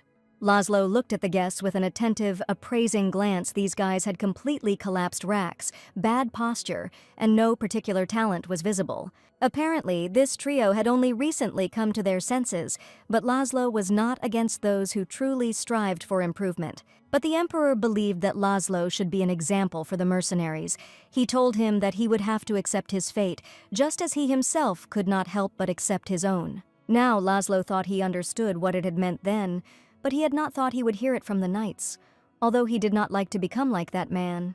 He said the young people's commitment to training was commendable, but he had questions for them. He really wanted them to explain why they were in his house. Laszlo asked why they wanted to train at his house. The young men were noticeably embarrassed and hesitated, trying to come up with an answer. Finally, one of them said that it was inconvenient to train in the palace because of the authorities. It would be strange to be trained by the captain of the guard under the commander of the knights, right? Even if the commander is not against it, colleagues are unlikely to understand it. Perhaps this was indeed the case. The young man was right. There had long been some rivalry between the royal guard and the knightly order, so it was not worth creating unnecessary tension with their command. In that case, Laszlo suggested that the young people come next Saturday at 3 o'clock. The young men responded with joyful gratitude and assured that they would definitely come. Laszlo told them to go carefully, but he thought that showing them the basics was no problem at all. Although, looking at these three, he wasn't sure that they would be able to improve their skills significantly. He watched them go and thought that their sincere desire to become stronger appealed to him. Such a desire was worth a lot in any case, and that meant we'd have to try to do something about it. "Okay, everyone!" Imashi Bohen's loud voice rang out in the mansion. The housekeeper said that they would have guests over the weekend. She was just thinking about renovating the mansion after the new year, so today everyone should thoroughly clean their area. The maids began to whisper, not understanding why there were such serious plans. Imasha Bohen turned to the laundry workers and said that they should take down the winter curtains and prepare clean spring ones. Celia and Layla replied that there were more than 150 curtains in the mansion. Celia added that they take a long time to dry in winter, but Imasha believed that these were the laundry's problems. The workers could stay up all night, and she didn't care. It was worth starting from the first floor, where the guests would come, to prepare everything. This was an important and difficult task. Edel wondered if it was not enough to do the laundry, but if the people here would even be able to properly receive guests. She wondered what had suddenly come over Count Chrysis. A few days later, Laszlo Chrysis told the coachman that they would not be going to the palace today. The Count's carriage moved along Grania Street, a district of noble mansions. The coachman said that they had not left for a long time. The carriage drove into the gate of one of the luxurious houses in the area. Laszlo Chrysis got out of the carriage and headed towards the porch. "Welcome, Lord Chrysis," the butler bowed to him, welcoming him to the residence of the Marquise of Celestine. Marquis Celestine came out to him and said that they had finally met. Laszlo thanked him for the invitation. The Marquis suddenly turned around, hearing footsteps. A lady joined both gentlemen. It was the Dowager Marchioness Celestine, the one who wrote to Laszlo about Edel Lancaster. The elderly lady immediately suggested doing without long titles and simply calling her Barbara. Count Chrysis bowed and also stated his name. "I know," said the Marquise, and clarified that since he was the head of the family, she would call him Count. Laszlo objected that it was better to avoid awkward addresses, and the Marquise agreed that he was right. As expected of the head of the family, he was not a common man. Marquis Celestine invited them to sit down, and then continue the conversation. They sat down at the tea table, and the maid brought and poured aromatic tea. The white dining room of the Celestine mansion was very bright, thanks to the floor-to-ceiling windows. Laszlo glanced sideways at the maid, who was performing her duties flawlessly.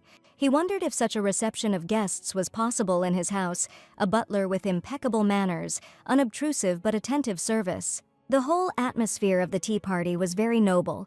Perhaps it would have been impossible for him to have something like that. Count Chrysis, the Marquise, finally addressed him. She carefully put down her cup and said Edel's name. The Marquise Celestine wanted to know how Edel was doing. Laszlo asked if it could be easy for a noblewoman to work as a servant. There was no time to be distracted, because this was the very reason he had accepted the lady's invitation. A month had already passed since Edel's reply letter, and it was difficult to guess what reason had prompted the meeting to be arranged now. Marquis Celestine said he would be frank with Count Chrysis. He wanted to observe the actions of the Emperor, but his mother wanted to meet Laszlo, and everyone probably understands for what reason. Laszlo looked thoughtfully at the young Marquise. There are 3 factions in high society: the Imperial Party, which seeks to strengthen the power of the Emperor, and the Old Nobility, which wishes to maintain its power. The third was the Neutral Party, which did not join any side, and now they violate neutrality by meeting with Laszlo Krisis. After the destruction of the House of the Duke of Lancaster from the Old Nobility, everyone is watching the actions of the House of Celestine, the leader of the Neutral Party. Laszlo asked if they were sure it was safe. Marquis Celestine replied that he was changing his position not only because of Miss Edel, but simply because he wanted to get to know the Emperor and his associate, Count Krisis, better. The Marquis believed that it was fortunate that Edel Lancaster had ended up in Count Krisis's house, otherwise his mother would have already kidnapped her friend, and this would have created a lot of problems. Laszlo didn't know whether to thank the Marquis for his attempt at dialogue, but Barbara Celestin interrupted him. She read the letter from Edel that Laszlo sent her. The girl did not want to bother others, but all this was probably very difficult for her. Besides, not everyone is suitable for working in a laundry. The Marquise believed that they could not leave the innocent Edel in this situation. If Laszlo Krisis really did protect the weak, she wanted to know what decision he would make. Laszlo firmly stated that until the gossip died down, she would remain a servant. Barbara Celestin immediately asked what would happen to Edel next. Laszlo replied that he was thinking about exactly this too, which is why he was here. He wanted to know what the Marquise was willing to do for Edel. Laszlo and Barbara looked into each other's eyes for a while. Then the Marquise replied that she would do whatever was required. She said that Laszlo just needed to let Edel go. She would take care of the rest herself.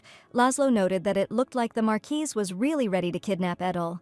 He said he thought he and the Marquise would get along. Barbara laughed and joked that although they say that age is not important for love, she still advises Laszlo to find himself a woman of the right age. In response, Laszlo also laughed and said that he was sorry.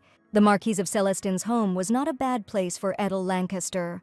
Neither the House of Count Canyon nor the 3 great houses would dare to interfere, and if the Celestines joined the Imperial Party, the Emperor would be pleased. Edel could live here happier and more peacefully. Yes, Laszlo decided, that's exactly how it would be.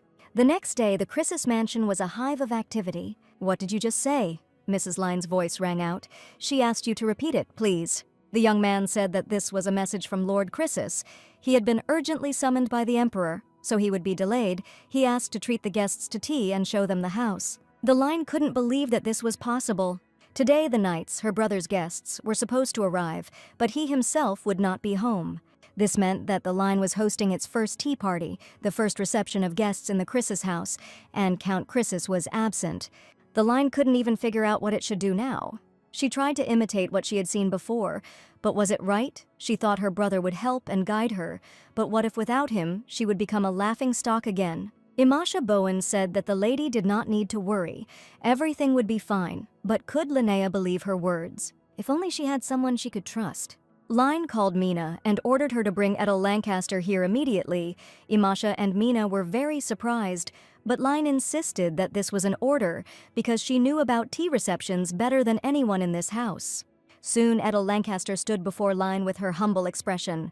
The Line told her to go through. She tried to find the words to explain why she called this girl. Imasha Bohen leaned over Linya to whisper in her ear. She suggested that Edel should be in charge of serving and organizing everything so that they could show the guests how the Duchess served here, because that could be impressive. Imashu was angry that even though she was here, the lady still called this woman for some reason. Mrs. Boken decided that the Duchess should suffer now, and she herself would rest for now. The Line asked if Edel thought that working in the laundry was not easy. Today she had a special occasion. She could serve next to the mistress. Edel bowed and thanked them for their concern. Line said that 3 knights of the Imperial Guard would arrive soon. Brother was delayed, so they would have to meet them themselves. The Line asked if she should meet guests at the entrance. Edel explained that this was incorrect. Usually the butler did this. But since the butler was not in the mansion, the head maid should be entrusted with this task, and then let her show the guests to the drawing room. Imasha cleared her throat and noted that Edel was well versed in this, and Linnea asked if she should wait in the living room. Adel said that knights did not usually have titles. Since Line would be acting as head of the house, it would be appropriate to come down after their arrival. Line beamed and told Edel to serve refreshments at an appropriate moment when the guests arrived. She thought it sounded natural. Edel replied that she obeyed and went to the kitchen to check the treats. "Excellent," Linnea rejoiced. "Edel herself serves everything beautifully." Imasha Bohan looked gloomily at her mistress, who was completely delighted that everything would be all right now. Edel left the line's chambers in terrible agitation. She sighed and covered her face with her hand. Edel felt unwell, but it was necessary to hold out until they saw the guests off. The gilded clock showed that there was very little time left before the guests would arrive. Line sat in front of the mirror and thought that it was almost time. She was very worried whether she would cope. She had to cope, because she was the sister of the head of the house. Edel came in to tell her that the guests had arrived, and Linya asked hesitantly if it was time for her to go down to them. "Let me first," said Edel, coming very close and touching the girl's face. She asked Linya to give her handkerchief. Edel asked where the powder was, and Lin pointed to her dressing table where there were many different jars. She said that this was the now fashionable flower powder. Edel thoughtfully took the jar filled with something very bright in her hands. Line was surprised when Edel leaned over her and began to wipe her face. She couldn't understand what her assistant was doing and why, because she had already put on makeup in the morning and everything looked normal in the mirror. Imasha tried especially hard today because of the guests, but Edel also said that everything was ready. Line looked at her reflection in the mirror in surprise. "What is this?" she asked Edel.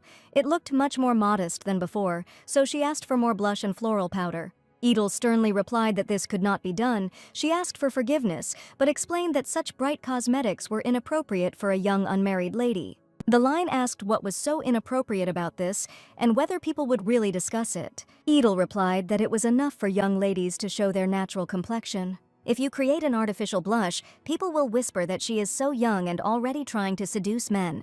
The line listened in horror, imagining that there would be those who would talk about her like that. She understood why everyone looked at her so strangely, because she applied it every day. The line said that Imasha had assured her that this was possible in high society, but now she didn't know what to do if strange sounds were heard about her. Edel said it was okay, placing her hands on Lady Line's shoulders.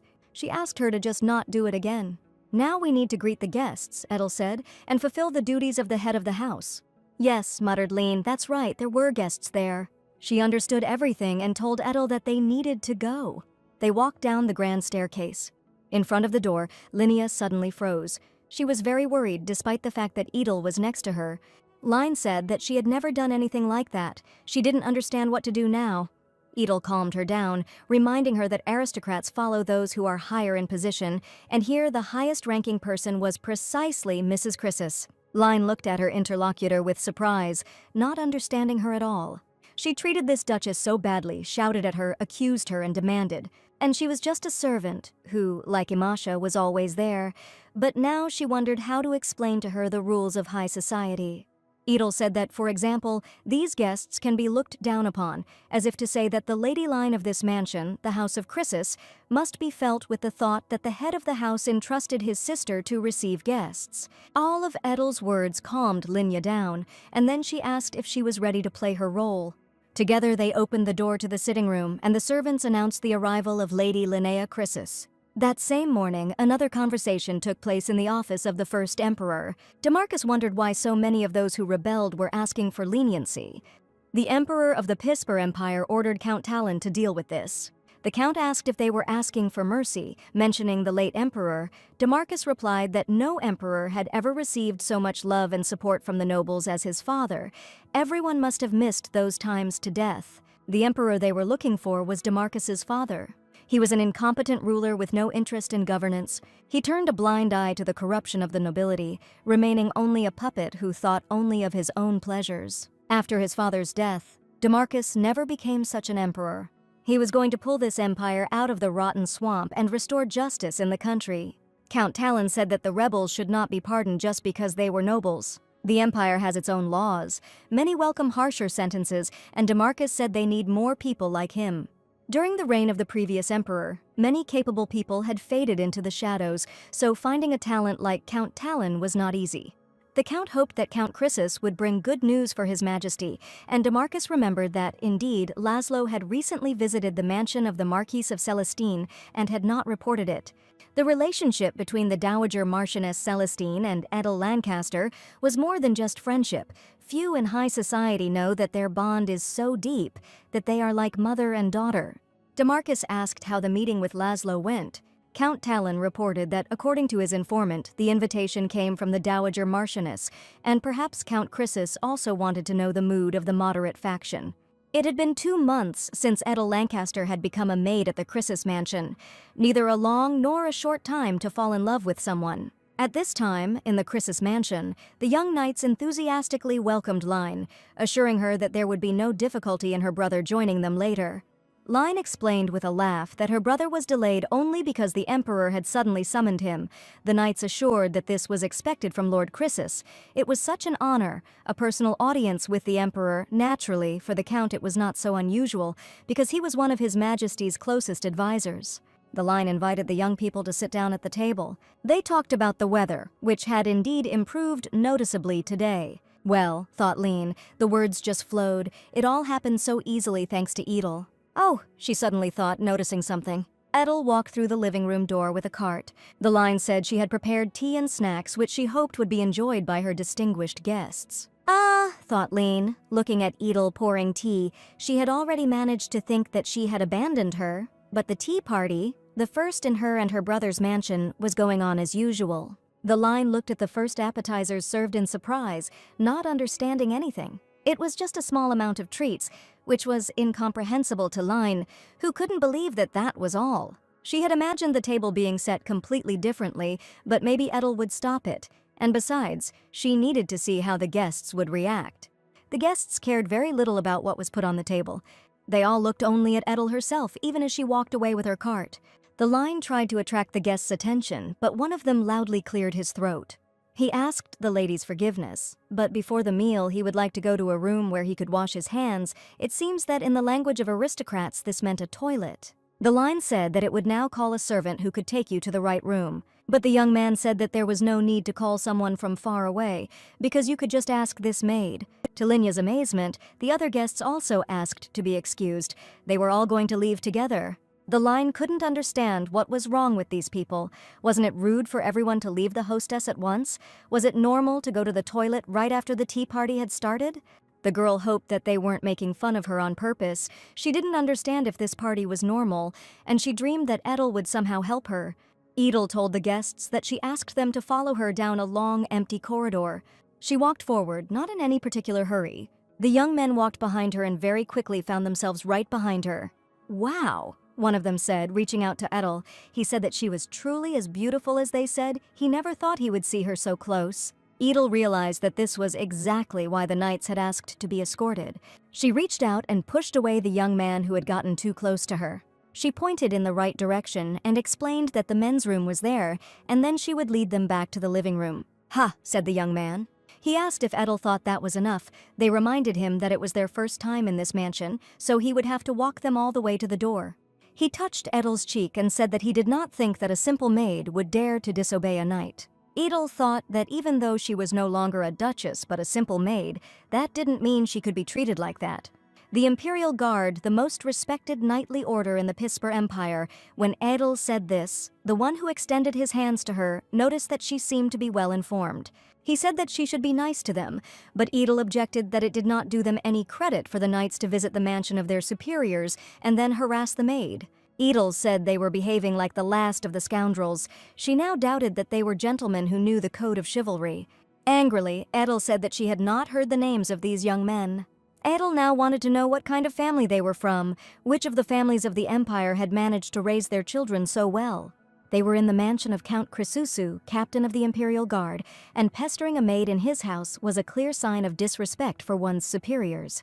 Edel asked if that warning was enough for them, but the one who had first addressed her was still trying to object. The young men loudly asked her if she thought she was still a duchess, because it seemed that this servant did not understand her position at all, and no matter what happened to her, no one would stand up for her. Edel replied that it was the gentlemen knights who did not understand anything, she would not remain silent, and she was the maid who would not be fired from this mansion. Edel said that she would definitely report all this to the Count. She then added that if the young gentlemen did not want to be dismissed from the Imperial Guard, they must stop immediately. At the same time, Linya and the only guest remaining at the table were drinking tea and wondering why everyone was so late. Linya literally dreamed that Edel would return sooner. She didn't know what situation her maid had found herself in, forced to threaten the knights of the Imperial Order with exposure and dismissal. The girl's words made the young men furious. One of them grabbed Edel by the hand and shouted that she didn't dare talk to him like that. He pulled her along with him, squeezing the girl's wrist painfully, and said that he gave her a chance, and she wasn't even grateful. It seemed that words couldn't help here. Edel tried to break free or call for help, but she was only asked if she could not be quiet, but she exclaimed that these are called knights. How could they not be ashamed? Her assailant realized that she was serious and then began to hit him in the back with her fists. He shouted to his friend Joseph not only to follow her, but to make her shut up. "Yes," shouted the second one and ordered the former Duchess to behave herself. "Edel," the girl suddenly remembered. "Don't twitch, Edel," and begged him not to hit her. This knight swung his arm to hit the girl, but things didn't go as he planned. Edel fell to her knees on the floor, but her attackers had to turn around to see the new character. "Joseph Oz, Angelo Valen," said Laszlo Chrysis, who was approaching them. His eyes were yellow with rage. He wanted to know the reason why he taught earlier. "Count," the young man managed to say, releasing Adele's hand. The girl quickly rose from her knees. "You have come, Count," she said with a slight bow. Laszlo turned to those whom he had previously considered his guests. The knights tried to justify themselves. They claimed that all this was not at all what Count Chrysis thought. This woman herself was the first to seduce them. She herself asked to be taken out of here, and then it was so brazen of her to pretend to be a victim. Laszlo asked Edel if what they said was true. She didn't have time to answer, and the knight already exclaimed that he could even swear. "That's how it is," said Laysor, and his hand lay on the hilt of his sword. He said that it was a great pity that he would have to cut off the heads of the guests. "What?" the knights exclaimed, but punishment was needed for lying. Laszlo asked them how long they thought it had been since he had heard all this dirty talk echoing down the hallway. Laszlo Chrysis stood over them with his sword drawn. Both knights fell to their knees in fear, bowing to the ground before him. They begged him to forgive them at least once, because it was the first time they had seen such a beautiful woman and lost their heads, and then the Lord Count should have mercy on them. "That's how?" Laszlo asked, and then turned to Edel to find out what she would like to do with them. Edel didn't expect such a question and didn't immediately find a suitable option. Edel said she thought it was best to follow military law, but Laszlo didn't remember all the military laws. Disobedience to superiors in violation of the dignity of the Imperial Knightly Order, in addition to dismissal, entailed punishment in the form of flogging and payment of compensation. "And that's all?" Laszlo asked, because there was a case when a captain of the Imperial Order simply cut off the right hand of his subordinate knight. This bloody story was not so long ago, and then the story about it made a strong impression. The young people begged for mercy. They said that anything but this. They named several times the name of a certain Lord Edmund Milton, who would explain everything. Laszlo asked if this bastard was their support. He didn't expect them to seek protection from the second-in-command. Well, Laszlo thought he was ready to grant their wish. The young people had to wait for the commander's arrival under lock and key. Laszlo asked Edel how and why she, a laundress, suddenly ended up here. Edel couldn't find an answer. She didn't look at the Count. Her face was burning. Laszlo suddenly noticed the girl's condition. Under his gaze, she began to sink to the floor. "Edel!" he cried, rushing to her aid. Rumors of the incident at Chrysis's mansion instantly spread among the servants. Imasha Bohan waited in terrible anxiety to see how this whole story would turn out for her. After all, it was she who should have been responsible for everything that happened. Now the Count asked her how she managed the mansion in general. After all, he had already told Imasha about the status of this woman, but she only remembered that the new servant was a prisoner. But now the Count claimed that she was not a captive, but a gift from the Emperor himself, and he asked if Imash knew what happened to those who encroached on the Emperor's gifts. Not only was Edel given an impossible job, but she was also forced to receive guests instead of the housekeeper. Now the Count wanted to know what Imasha was doing. Since she did not know what was going on, the woman objected that all the instructions were given by Lady Linnea. Laszlo pointed out to her that it was her duty to watch over the line. He said that if this woman does not recover, then Imashu Bohan will be taken away by the Imperial Knightly Order. All the other servants were also declared accomplices, and therefore had to keep their mouths shut. Imasha couldn't understand what was so special about this Edel Lancaster, a captive and a prisoner. What difference did it make that the Emperor had sent her? But now, because of Edel, the whole mansion is simply on its ears. A rich carriage drove up to the porch, from which a young, fair-haired man in a blue cloak emerged. It was the deputy commander of the Imperial Order, Edmund Milton. "Long time no see, Count Chrysis," said this new guest. Laszlo stood at the door to greet Lord Milton. Edmund said he was sorry they had to meet under such unpleasant circumstances, and his subordinates, on their knees, begged Lord Milton to help them. Laszlo suggested skipping the greetings and getting down to business. Edmund agreed with this, and now intended to state the position of the knightly order. If knights were to be punished for harassing a servant girl under military law, the punishment would be quite severe. The young people looked at the lord with horror and hope. Edmund Milton declared that there was nothing improper in such a request, so they decided to exclude these young men from the order. They couldn't believe that the order was abandoning them because it couldn't be. It was too unfair. Edmund Milton turned to them and asked if they really thought that after such a vile act they were worthy of being called imperial knights. They should be grateful that everything would end for them only with expulsion. He asked if they knew how shocked the commander was. The young people kept asking her to forgive them, please, at least once, because she was just a servant. By the way, said Edmund Milton, this time addressing Laszlo, he wanted to know about the victim, that Duchess, or rather the servant. He asked Laszlo for permission to apologize to her on behalf of the order. Edmund smiled as he asked Laszlo for permission to carry out his plan. Laszlo asked gloomily if Lord Milton wanted to look at her like they did. Edmund replied that he had no improper intentions, but simply wanted to do his duty as best he could. "Don't make me laugh, Edmund Milton," shouted one of the former knights, reminding him that it was he who said it. "If you ask Chrysis for a duel, he will agree." That's how those words sounded then. The former knight recalled that this was the path chosen so that he could see this woman in the mansion. If it weren't for these words, he would never have come to this damned mansion. Now he was shouting that Edmund Milton was simply using them. Edmund watched as his former subordinates were led away. He said thoughtfully that Count Chrysis might have misunderstood everything, but when did he say such things? The Imperial Guard and the Knights' Order cooperated, so if you were interested, you could ask for personal lessons. He suggested this because they were not training, but only chatting about Count Chrysis. The essence of his proposal was to learn from the Count, and not stare at the women in the mansion. He even asked if he should bring witnesses to that conversation. Laszlo simply ordered them to be taken away. He had previously thought that someone had incited these idiots, and there was no evidence. The instigator had not soiled his own hands. Laszlo said that it was time for Count Milton to go too, and he would convey the apologies to the maid himself. Edmund agreed with Count Chrysis's opinion. He asked if he had any other requests, but Laszlo replied that he could go. Edmund looked closely at Count Chrysis. Then he said goodbye and walked down the steps of the wide porch. Damn, he thought, walking away at a brisk pace. Laszlo Chrysis had made him hate and rage again, the damned bastard. How dare this commoner of yesterday behave so insolently in front of Lord Milton? The place of the youngest captain of the guard was to belong to the noble Edmund Milton. But this pathetic mercenary stole his place, and what's more, he dared to bypass him and become a close associate of the Emperor. Edmund stopped by the carriage and thought that the Emperor had rewarded this commoner too generously with a title, and the result was this wretched mansion. And Etta Lancaster was his war trophy. Previously, Edmund thought that she was not worth paying attention to, but now he suddenly became more interested.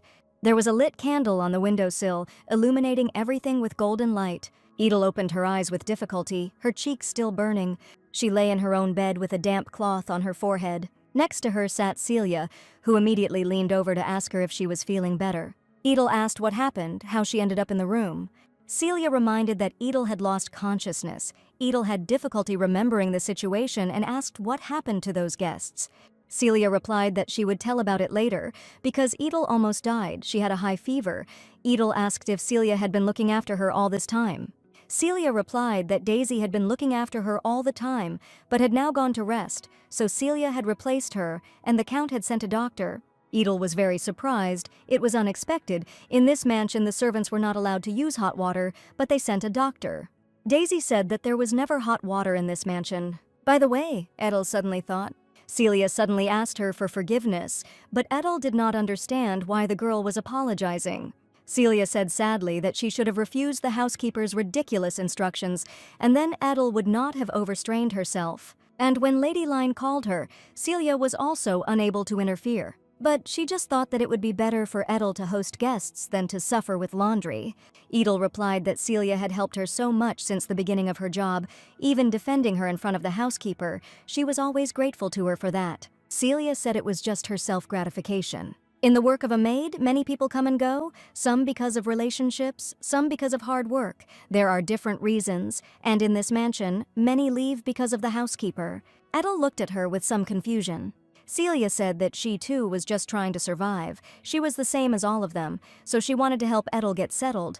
Perhaps she involuntarily thought that she could do anything. After all, Edel was a duchess, which meant she was better in everything than a simple servant like Celia herself, and besides, she couldn't leave this mansion.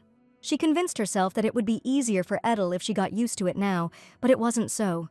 Edel said it was thanks to kind people like Celia and Layla and a good friend like Daisy that she was always able to hold on. Celia did not look at the former Duchess. She was embarrassed by such a conversation. Edel assured that everything is exactly the same now. Celia called her name and took her hands in hers. She was grateful that Edel said that. Celia said that Edel could continue to count on her. A little later, having learned that Edel had woken up, Oyla and Daisy came. They brought her a basket of different food, and maybe because she had not eaten anything while she was unconscious. Or maybe it was because the food smelled warm, but this meal with friends seemed tastier than ever. Edel thought if happiness had a taste, then it would be just that sweet. 3 days passed gradually. Daisy told Edel that the 2 knights who had offended her were court-martialed, expelled from the order and fined. That was how it all turned out.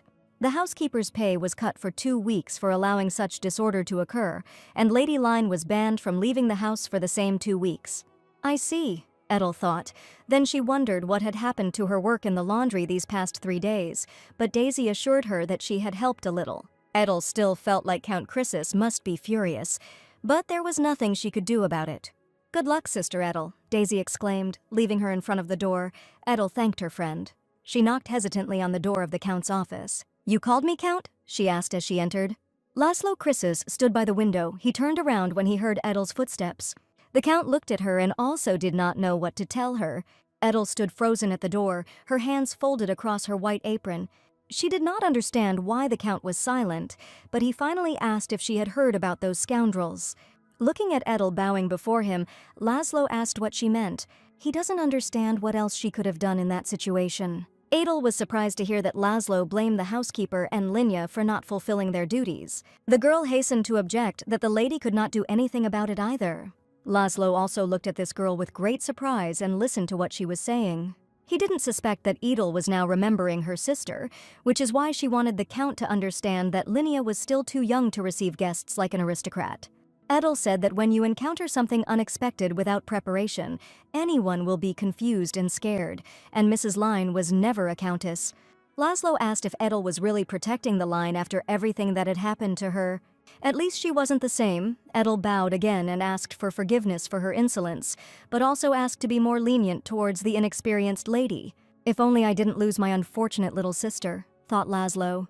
He had to admit that Edel was right. It was because of his incompetence that both his sister and the maid suffered. He was ashamed of it. If he had been more decisive, these upstarts would never have dared to behave like that.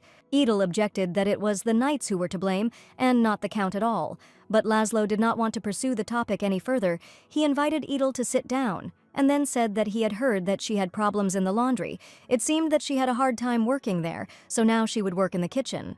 Yes, Edel answered sadly, because it meant she would no longer be able to work with Celia and Layla. She wondered what other punishment awaited her. The Count noticed from her face that she seemed unhappy. Edel did not know what to answer him, although the transfer to the kitchen was almost a promotion. But she still asked if there would be other punishments. Laszlo did not understand what she meant, what punishments for inappropriate behavior she was talking about, if she was the victim in this whole story. Edel asked if this wasn't common practice. After all, in noble houses, even if the maid is not guilty, she is punished in order to save the face of the owners. Laszlo, hearing this, jumped up, exclaiming that he was probably a fool since he did not understand anything at all. Edel replied that the truth was not important here. If the commoner servant was not made guilty, it would damage the authority of both parties, the aristocratic master and the aristocratic offender. At that moment, Laszlo finally understood why these bastards were so self-confident. The damned aristocrats knew in advance that nothing would happen to them for all this. Sorry, he said to Edel. He was a former simple mercenary and didn't know all these noble customs. He said that Edel could stop worrying about anything and go on his way. The girl thought that at first Count Laszlo Chrysis seemed to her a cruel and terrible person. But now, looking at his actions, she saw him as more sensible than other aristocrats she had known before. Edel respectfully thanked the Count for his generous decision. She thought that perhaps the time had come to ask the Count. Edel said that the laundry work is especially hard in winter, so couldn't the other maids be allowed to use the hot water? "What?" cried Laszlo, and then asked if they were really washing in cold water in such weather. "Yes," Edel answered, and added that it's the same in the bathroom. It's hard for everyone to wash with cold water in the winter. Laszlo simply couldn't believe that he was so out of touch with the affairs of his own home. Edel asked in surprise if the ban on using firewood had not been an order from the Count. Laszlo exclaimed that she was crazy. How could he order people to use cold water in winter? On the contrary, he told them to buy everything they needed. He, of course, did not tell them directly about hot water, but he thought that it was obvious, especially since he said that they could buy as much firewood as they wanted. Edel asked if the housekeeper had ever asked about this, but Laszlo replied that this had never happened. Laszlo confessed regretfully that he had apparently been a terrible host all this time. His fault was that he had not known about this. Starting tomorrow, he was going to order the use of hot water.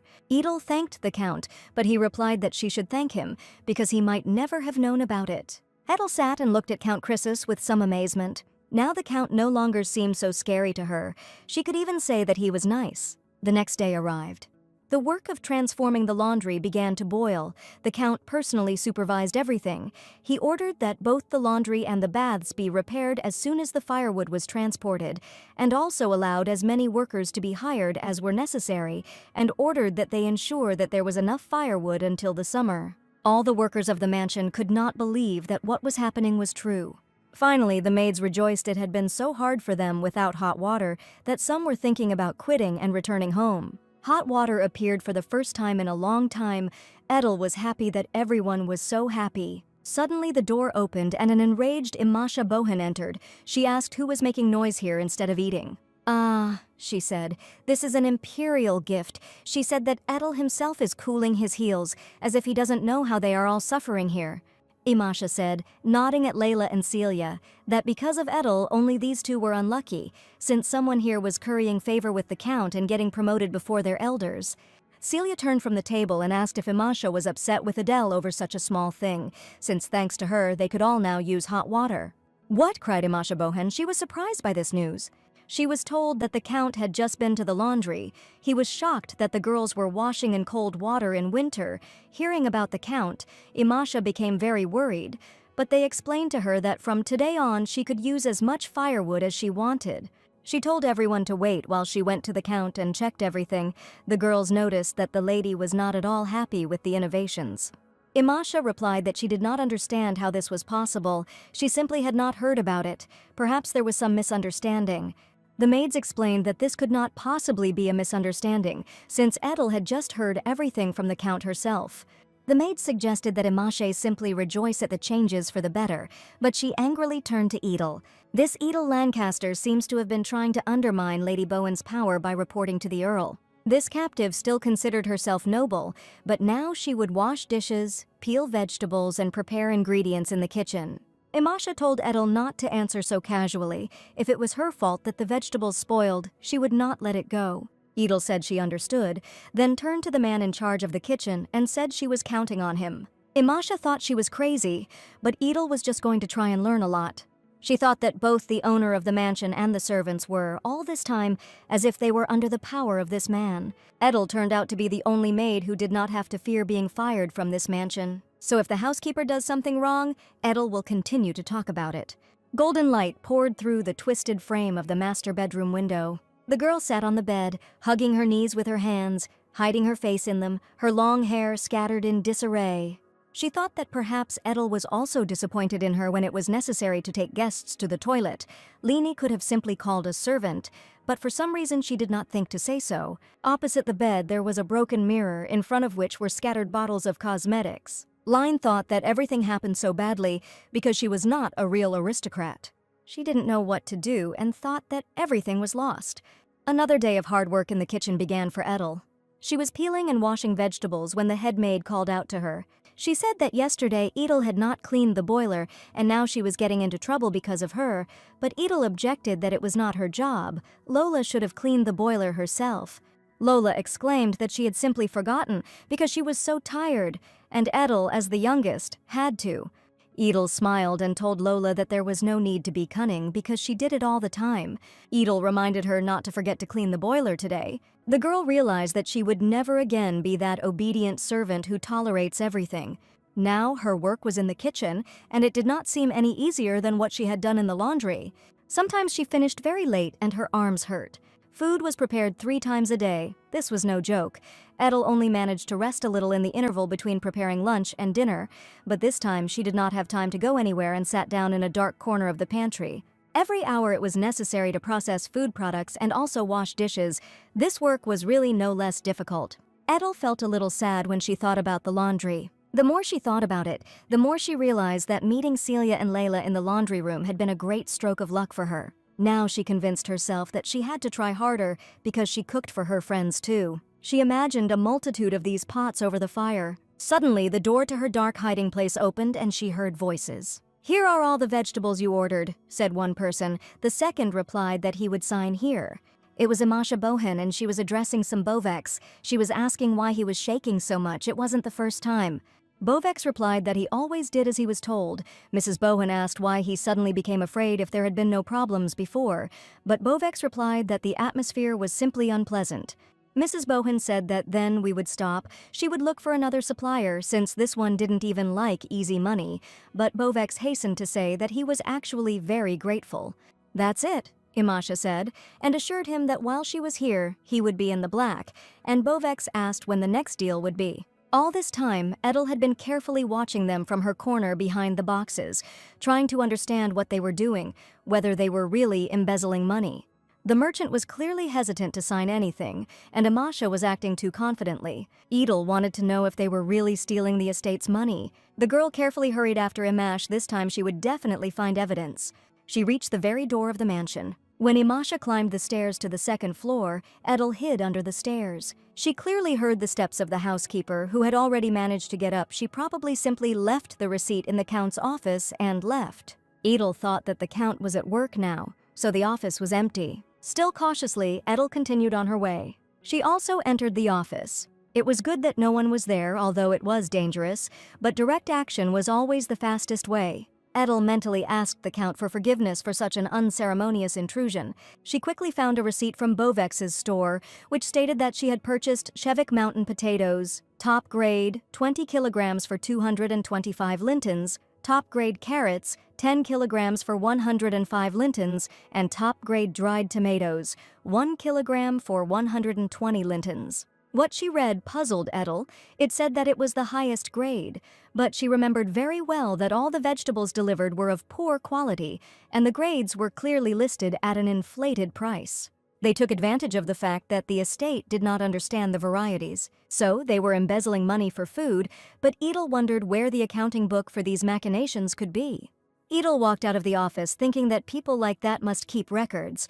They are so obsessed with money that they don't want to miss a penny. Surely they were stealing more than just food, but that still didn't explain where to look. Perhaps in the housekeeper's room, or follow her right now. Edel climbed the steps very carefully, but still someone called out to her, asking who was there. Edel didn't notice and continued down the corridor, although she was already being watched. The one who was watching was also hiding around the corner, so that only her chestnut curls and checkered dress were visible. "Edel, is that you?" asked Lady Line, emerging from her hiding place. Edel realized that she had not been able to sneak in unnoticed. The line said that she heard that she was now working in the kitchen, so she didn't understand what she was doing here on the second floor. Edel had to quickly think of what to answer. Needing to say something urgently, the girl turned around and greeted Mrs. Linnea. Line also said hello, but still wanted to know first of all what exactly Edel was doing here. Edel was too nervous to think of anything, so she decided that it was better to say only the most necessary things now. "I was worried about you, madam," said Adele, and saw a strange expression on Linya's face. Line asked if Edel was really worried about her, and Edel had to explain that she had heard that the Count had punished her sister for that incident, and she was worried if everything was okay with the lady. She said that the situation was hopeless at the time. Edel guessed that Line was also very scared. She remembered how her hands trembled when they opened the door to the living room together. Line realized that if she didn't tell him now, there wouldn't be another chance. So she replied that she was fine, but asked if Edel had asked her brother to shorten her house arrest. "Ah," said Edel, looking thoughtfully at the Line. She said she took a chance to ask, and he agreed. Line admired how brave Edel was because she was the first one who dared to ask him for such a thing. Edel suggested that the Count understood that his sister had no evil intent, but Line objected that Edel simply did not know her brother. He was always just scolding her, but she did not want to talk about that. "Thank you," Line said, to Edel's surprise. The girl's cheeks turned red, and she turned away in embarrassment. She said she wanted to ask something, to find out if Edel knew Viscountess Emerson. Edel knew her, but didn't understand what happened. Line explained that she had recently been to her reception and received a second invitation. Could this mean that the Viscountess liked Line? Edel never expected Line to ask her opinion on such a matter. That evening, there was a beautiful sunset, with mother-of-pearl clouds floating across the sky. The rich house was decorated simply brilliantly, with chandeliers and decorations sparkling. Two girls were standing on the balcony, and one told the other that the decorations at the party this year were simply magnificent. She asked how Camilla came up with such a design, and her interlocutor replied that she was grateful to Angela for the compliment, but she had prepared many more interesting things that still needed to be waited for. Viscountess Camilla Emerson asked if her friend knew the Chrysis line, and said that she had invited her as well. Angela Bliss, Camilla's second cousin, asked if Camilla was talking about the sister of that earl, the former mercenary, and the Viscountess said that such a guest would also make her holiday more interesting.